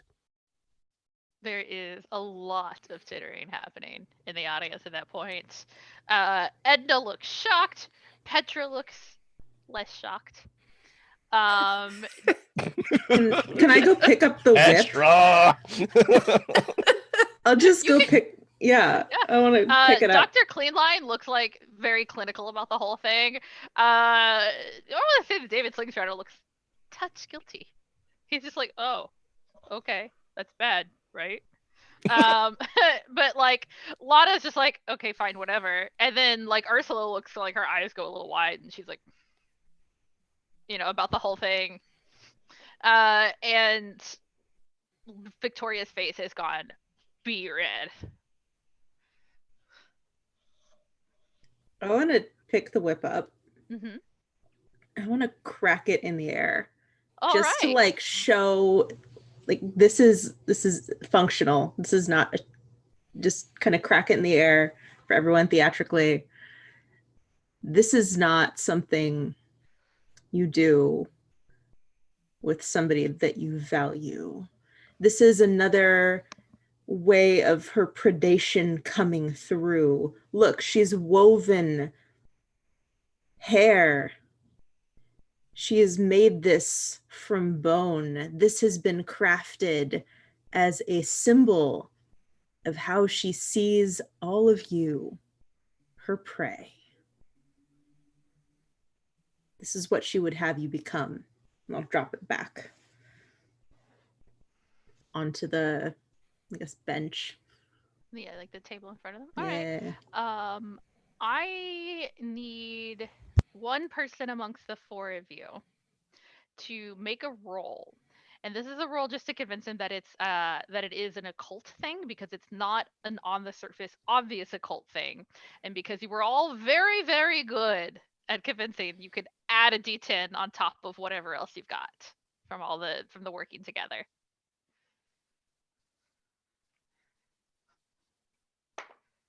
I'm gonna take your dice from you next time I see you. I'm just gonna take them. I do this on multiple sets of dice. It doesn't matter. 10. I have a 9 and a 10. Oh my goodness. If it makes you feel any better, I was also very ready to roll because I'm like, this could be me guilting people, Nope. or this could be me like straight up kink shaming through guilt, or this could be related through the triad. You want to know what I rolled? We had two directions here. Well, yes, I do. Actually, hold on. Yes, go ahead. So that gave me a dice pool of 4. Mm-hmm. I rolled a 5, a 10, a 10, and a 10. Wow. What I'm hearing from y'all is that your dice like kink shaming. I rolled a 10, a 9, and a 1. Jeez, dice. I had Come a on. 10, a 9, and a 1. I was like, well, let's see. We have two options here. Die, Someone can kink shame, or I can take not kink shaming and just villainize it. We had two choices here. Anyway, continue. Witchburner is not a game about being chill. Nah, not in the slightest. Continue. I think Victoria does not even wait to be called on. She just immediately starts like yelling. It's like, fine! Yuri and I like weird sex things. All right, fine. It's not a crime. He consented to it. It's not magic. I don't like. It's not that kind of energy. Oh God! And she just like buries her face in her hands, and like she is so red in the face, and her fiance is trying to like disappear into his seat.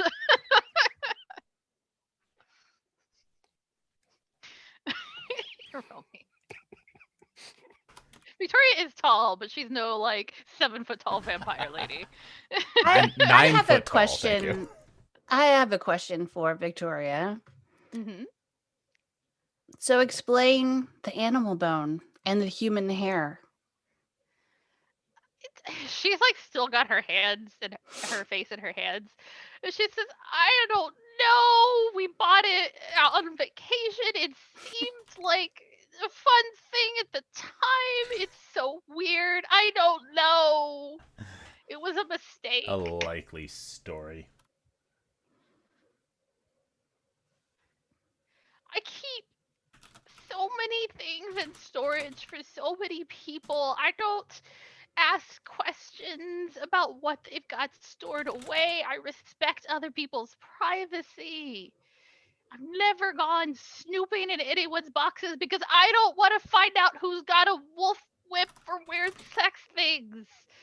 I would thought people would respect my privacy too. But I guess it's too much to ask. And at this point, she has like brought her face up, and she's still very red, but she's actually on like the verge of tears, and is like looking out over the town. And she says, "I don't care what you store. I respect your privacy. I don't care what kind of weird sex things you were into or whatever, as long as everyone's consenting. And fuck all of you judgmental people." And she puts her hands back, her face back in her hands. But the council seems pretty convinced of this, and they say, we consider this compelling evidence. If I may continue briefly, counselors. Victoria, you said that you care about privacy and that you don't care, that you wished to make sure that people retain their privacy. And yet, when we visited you at your place of business so that we could investigate, you leapt at the opportunity to talk about farmers, specifically talking about how farmers allegedly were attempting to swindle each other by lying about the amounts of grain that they were storing.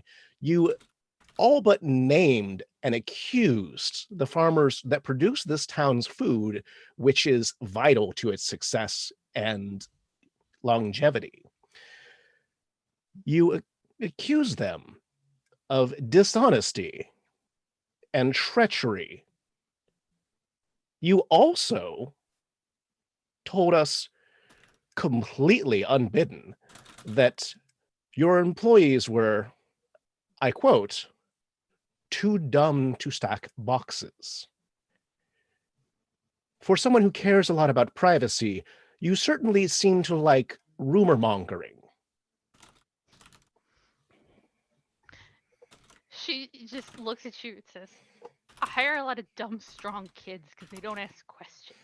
And they're good at lifting boxes. They know they're dumb. I'm not telling them anything they don't already know. And if gossip is related to witchcraft, then you better arrest every single person in this town and burn every last one of them. Well, you heard her. There is a bit of a through the crowd. Like, some people think you're serious at that. Most of them don't. But a couple might be taking you a little too seriously there. And the council looks back and forth and says, well, Victoria does not exactly engender friendliness. She is not well liked, but that is not a crime, nor is it inherently indicative of witchcraft. Inherently, no. But it is a shame that she has so few friends willing to speak in her defense. You speak of big dumb kids lifting boxes. Been a big dumb kid lifting boxes before. We notice more than you think we do. Something that struck me about you, Victoria, was how quick you were to name somebody that you thought was involved with this. Most people we speak to, we have to kind of pry it out of them. Who do you think might be involved? You were very quick to name someone. Do you remember this? You asked who I was suspicious of, and I said someone, yes. Without hesitation. Do you recall who you named?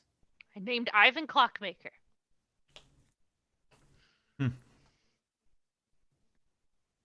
He's a creepy little man. Everybody knows it. And she's just like making eye contact one by one with the whole council. And there's like some murmuring. You hear a little, well, yeah, he kind of is. Kind of, murmurs. And then, well, you don't just say it, just have proof. Being creepy is weird, but not a crime. It's not a witch. You hear various like responses to that. Speaking of things that you were willing to just offer up with a prepared tale, do you remember what you told us along with that? That there was a desecration of the Black Goat Pool. There was no hesitation in you. You simply offered it up as a fact. When we investigated it, it was most certainly not. It was a complete fabrication on your part. Why? Were you intent on wasting our time so that we would not have time to gather evidence? If you are a person dedicated to the safety of this town, if you are an upstanding member of this community, why would you lead us astray? Why would you waste our time? I've done nothing but be helpful with you. I told you I'd open any box you wanted in this storehouse. Not anyone else, just me, to assist you in your investigation to find this witch. And I did. And I'm still willing to do it. Did nothing but help you.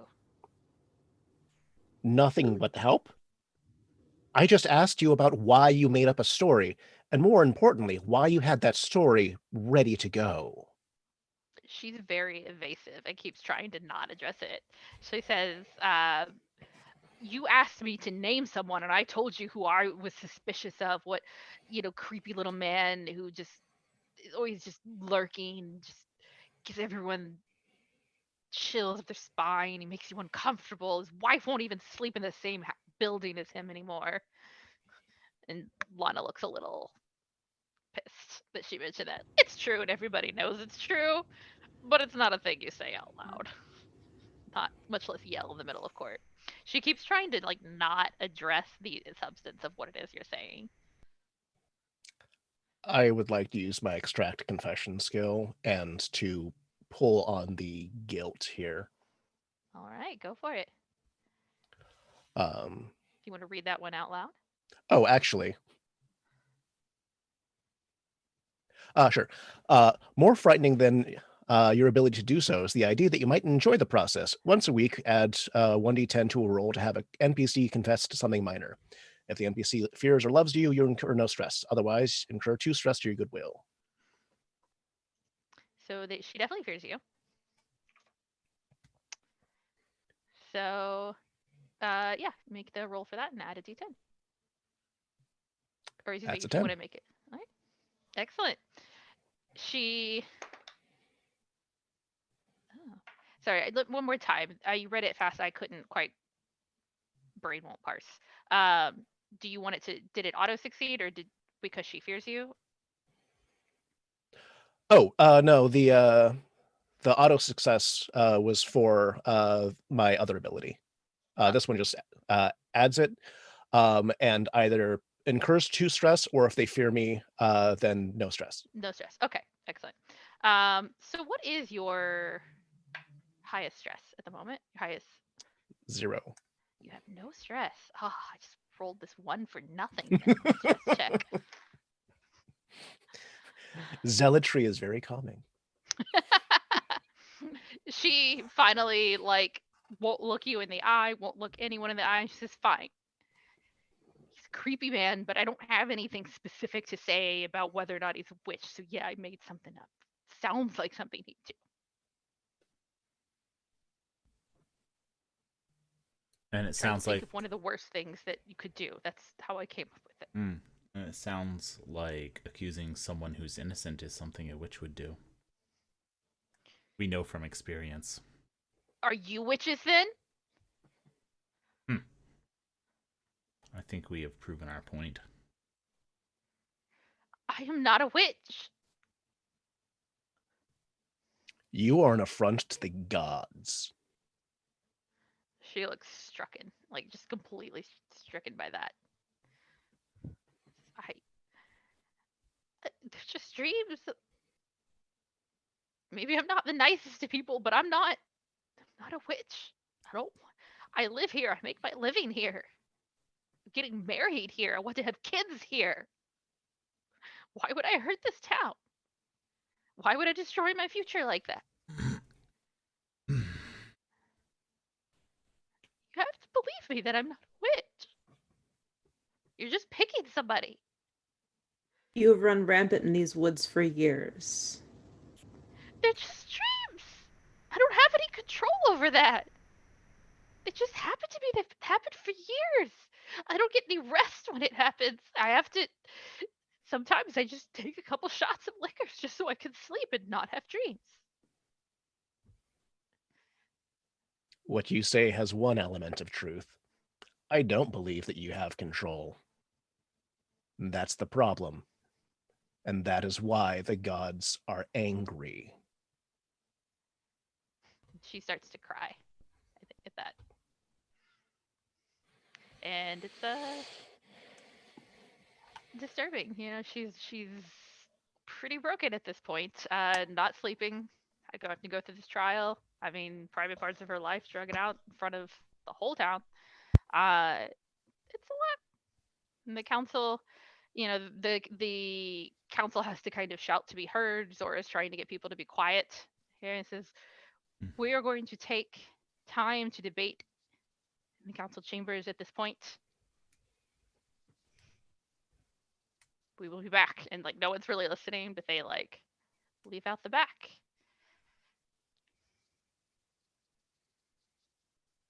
And you are left in the courtroom. The townspeople are assuming this means that essentially the trial is adjourned for the moment, so they're getting up and talking.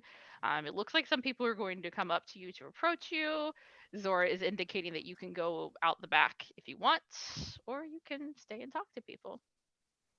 The guards are taking Victoria away, mostly for her own safekeeping, because there are some people who look pretty pissed at her. Before moving to leave, I will glance at my companions to see if they feel like they want to stay and talk or seclude ourselves. I mean, I guess my big question is, does anybody want our autograph? because I'm kind of interested in that. But if not, then maybe we should go.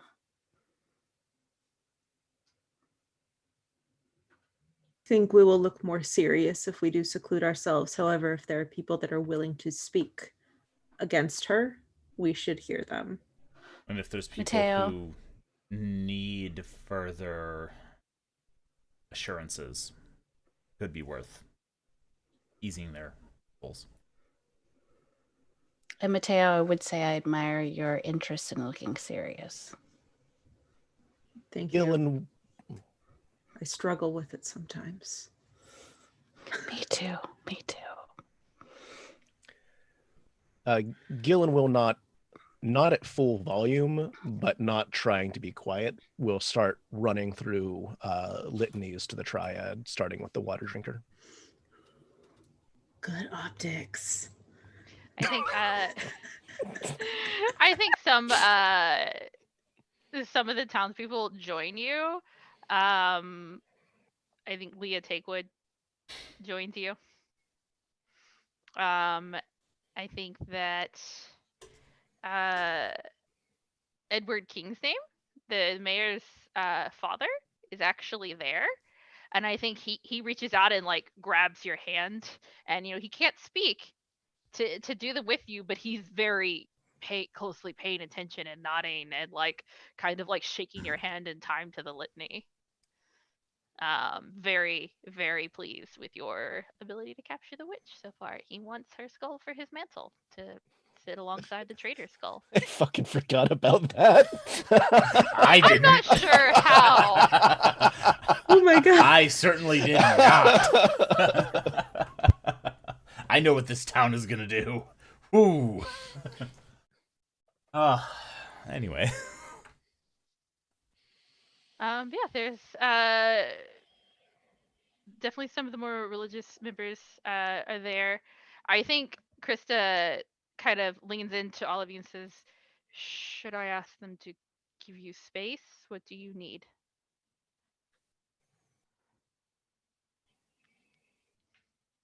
If any of them have evidence, it would be useful to know. But we do not need platitudes at the moment. This is a very serious matter. Indeed, perhaps you should she's like literally trying to like push some people back. Says perhaps you should retire to chambers for the moment then. I will immediately move to do so. Yeah, follow. I go last, but reluctantly. I will finish the litany that I am on and then proceed in. You can hear Krista say, "Yes, if you have actual evidence, witness something, have something, the Witchburners will hear that, but otherwise, please give them space." You can hear her trying to keep the calm, and hear Zora beside her doing the same. You can retire back to the area that you were in before. The council members aren't there. There's a door that's closed that you saw was open previously. You assume that must be where they are, debating amongst themselves and speaking. So that took all of the morning and afternoon watch. So it's now early evening. They're going to debate for probably the entire watch.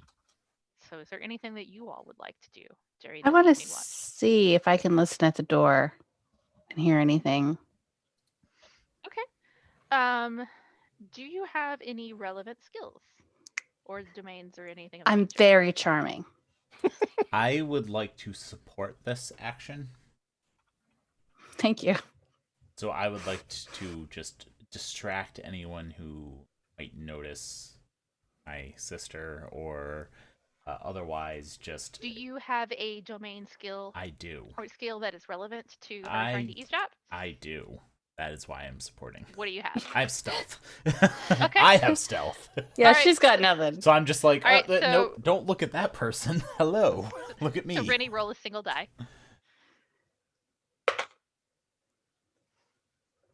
I don't want to talk about it. I don't get to roll at all? You were providing help. You don't get to roll I she know. rolls. What'd you get? I mean, I think you know what I got. Did you get a 1? Okay, so double stress. Take that to your body. Because Cool. I think that you try to like crouch down and put your ear like to the keyhole, to the jamb, like where the edge of the door meets, and I think you kind of like misjudged the crouching and what's on the floor, and I think your feet slip and you just like slam your knees down into the floor Ow. really hard, and then slam your head into the door on top of that. It's so awkward.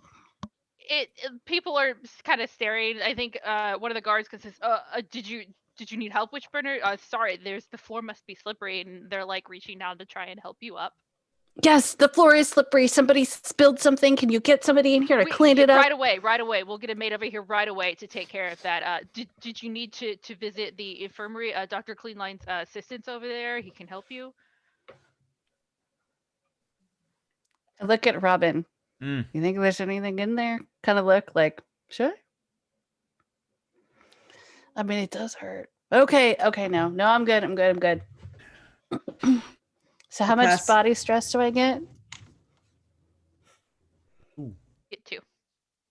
So I'm guessing that you probably have less than 7 stress in any given Total? track. In any Oh. given track. Yeah, no, totally less. Yeah. Okay. No fallout. All right. I Did have a little like pack with me that has like things to like clean wounds with, like a first aid kit, but it would have like alcohol and like a flask. So I'll just kind of pop the flask, just pass it. If your medicinal alcohol that is like Everclear basically here. Pretty much. It Little does not hearts taste start good. popping out of Rennie's head. She's just like, my hero. Thank you. We're gonna be here for a while. So you think there is some staff that does bring by some like lighter refreshments. It's not a full meal, like some sliced cheese, a little bit of bread, kind of thing. There's not a lot of food to go around right now, and they're not quite ready to slaughter any of the other animals. So then go, run around. Salamanders. I was going to say, what? No salamanders? Yeah, Peppy hasn't been too like on top of trying to figure out how to cook and eat the salamanders. He's been a little distracted lately. Clearly you steam them. That's obviously how you do it. You did eat the frog legs the other night though, when they were frogs coming up out the ground. So, Oof. Mm. So is there anything you want to accomplish during this, or are you No. just gonna stay and wait? I personally stay and wait, willing to accommodate anything anyone else wants to do. I mean, I think, what else is there to do but wait? Yeah, aside from leading quiet prayer or litanies, I don't think Gillin has anything specific to accomplish. They will do both of those, though. I think Mateo would join Gillin on one of their prayers. I will support them, if not fully join Wait. in. Rennie goes through the motions. Yeah. All right. So you pass the next few hours this way, and then the door where the council was opens, and they see you there. And Edna's the first one out. She says, "We've reached a verdict, Witchburners." And she turns to Zora, who's been there the entire time, says, "Let's reconvene." And within a few minutes, everyone's back in the courtroom. Everyone files in just before the council sits. You sit. Victoria's still at her witness stand. She is holding her hands together, and she's like, you can tell she's praying, and like her, like the manacles around her wrists are like clinking a little bit. Mhm. She's shaking. And Petra stands up, says, "We have the council hired Witchburners to come here to the town of the Bridge of St. Clear Eyes to find a witch that was causing destruction, chaos, havoc in our town. For weeks, we have been tortured and held hostage. I myself fell deeply ill. The mayor lost teeth. Dr. Cleanline's husband went missing for days and has no memory of his disappearance of falling asleep in a barrow outside of the town.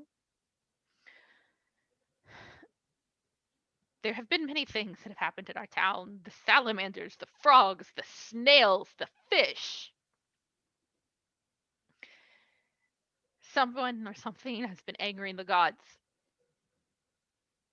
The Witchburners have come and they have investigated and they have brought us evidence and they have named Victoria Townsman a witch.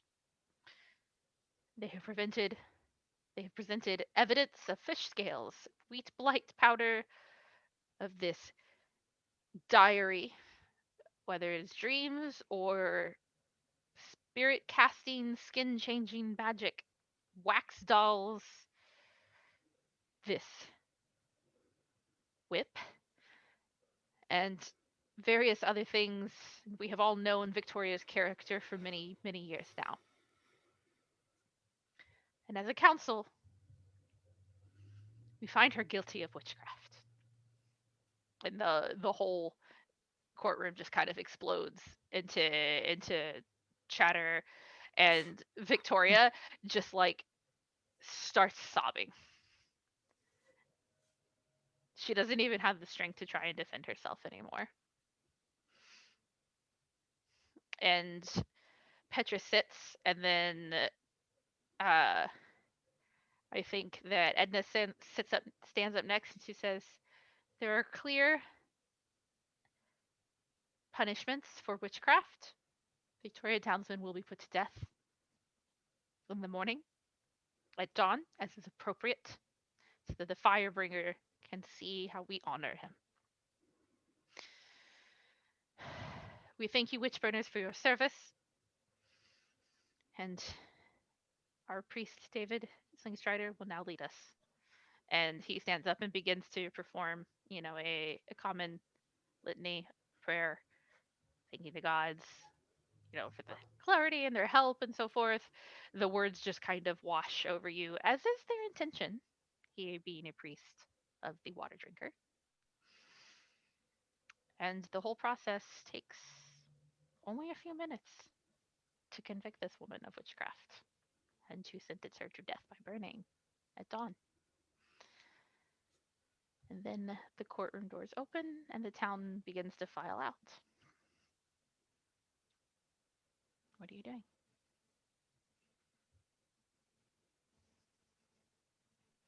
You going back to the inn? Did you want to go somewhere else? We can leave, right? Well, we have business to attend to, but yes, I believe our job here is done. It's expected that you will be there in the morning. We should witness. It is expected that you will witness. You haven't yet been paid. I didn't want to ask about it because that's kind of Renny's MO, but yeah. That was what Robin was hinting at. It's like, well, we have unfinished business and we should witness.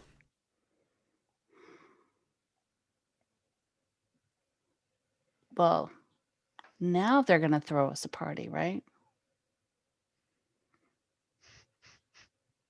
Perhaps we should wait a day. See how they feel.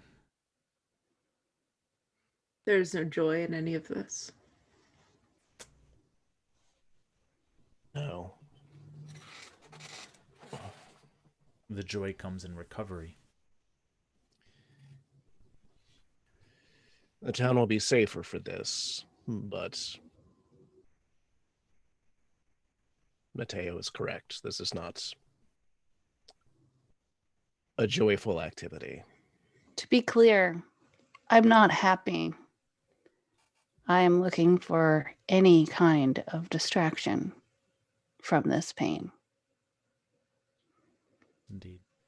Are you heading back to the inn, or are you guys doing something else? Heading back to the inn, I believe. Okay.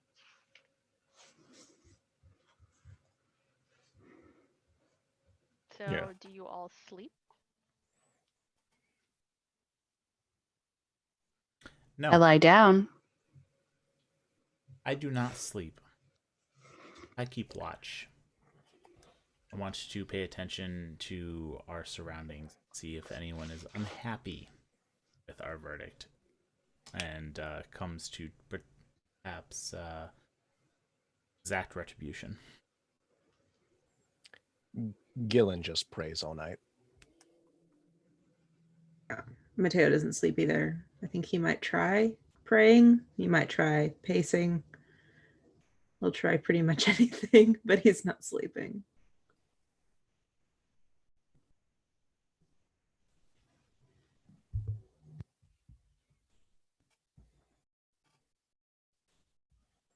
Ursula comes home later. You hear some murmurs of Anya greeting her, and the inn seems to close earlier. It usually stays open fairly late at night, open past when you all go to bed, but it's closed. The town itself seems very quiet. You don't really hear much in the way of people walking by. This is a long, sleepless night for all of you. Until the next day, the 17th day, dawns. It's clear, it's sunny, it is icy cold, and there is frost. The first clear, very clear signs of frost on your windows, on the grass, on the roofs of the other buildings.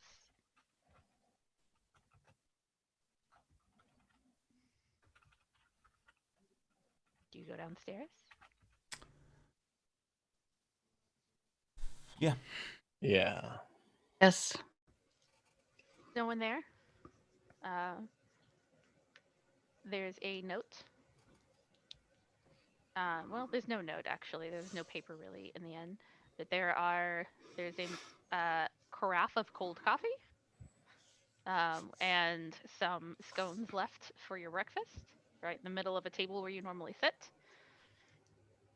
A kind of grab it and go kind of breakfast. I will collect a scone and any that my companions do not take and pack them away. Have overstayed our welcome in this town. Much like many others, I am familiar with it. So, do you go to the town square to attend the burning? Yes. Yes. You go. The whole town is gathered. The council are there. And everyone is very quiet, suddenly realizing the gravity of what they're doing. Victoria's eyes they're devoid of fire for the first time you've ever seen.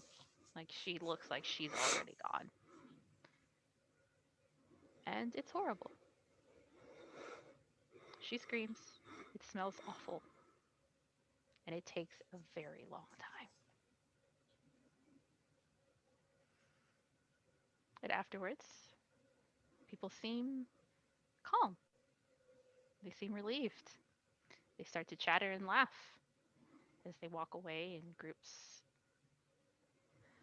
And the mayor approaches you with Petra, and you are handed a sack of coins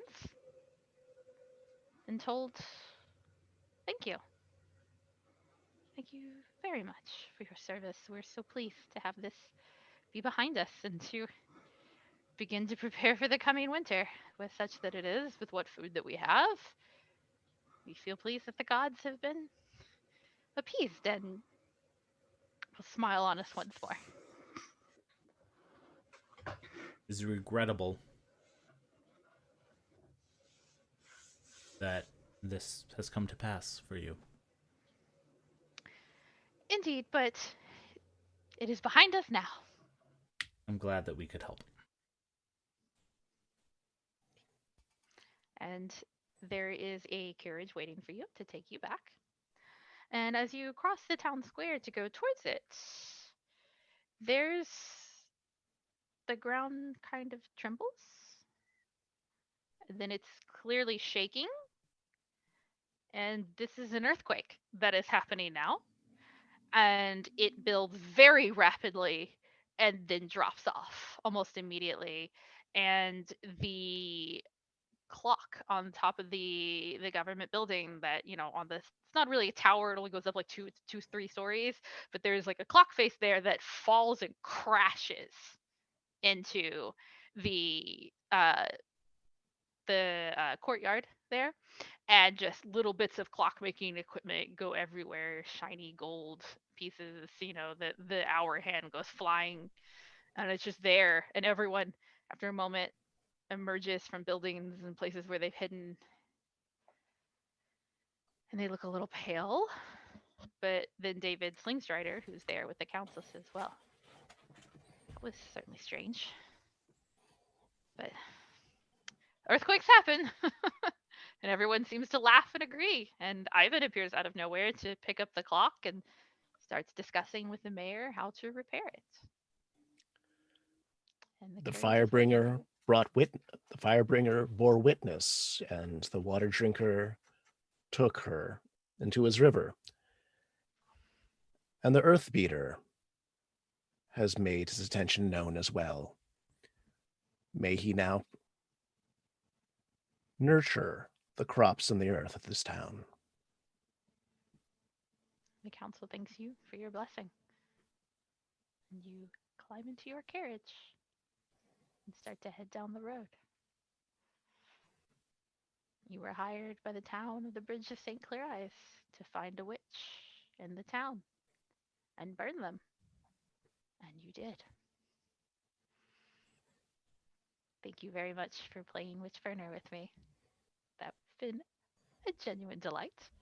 And thank you, everybody in the audience who, are still here watching us even after the scheduling chaos of us going through internet issues and the holidays and an insurrection and all the other things that happened that pushed our finale back almost 3 months. So we're really appreciative that you're still here. It's like This our has country been- went through a fucking massive catastrophe. Imagine that. Yeah. Game for the times, apparently. This has been Witchburner. It's written by Luka Rejec. It's put out by WizardThiefFighter Studios.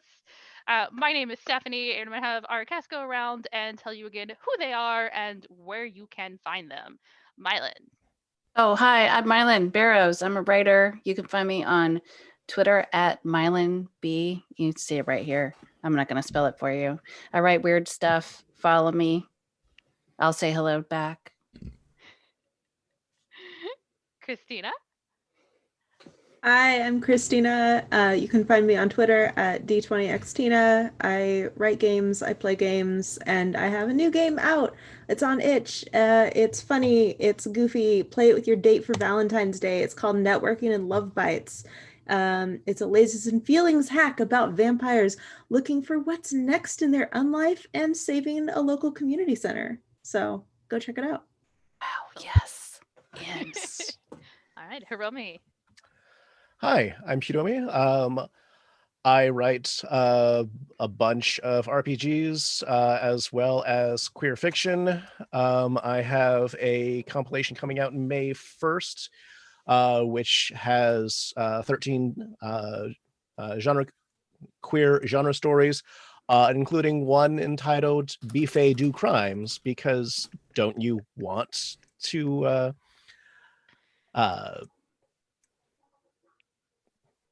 sorry, where is the damn chat? There.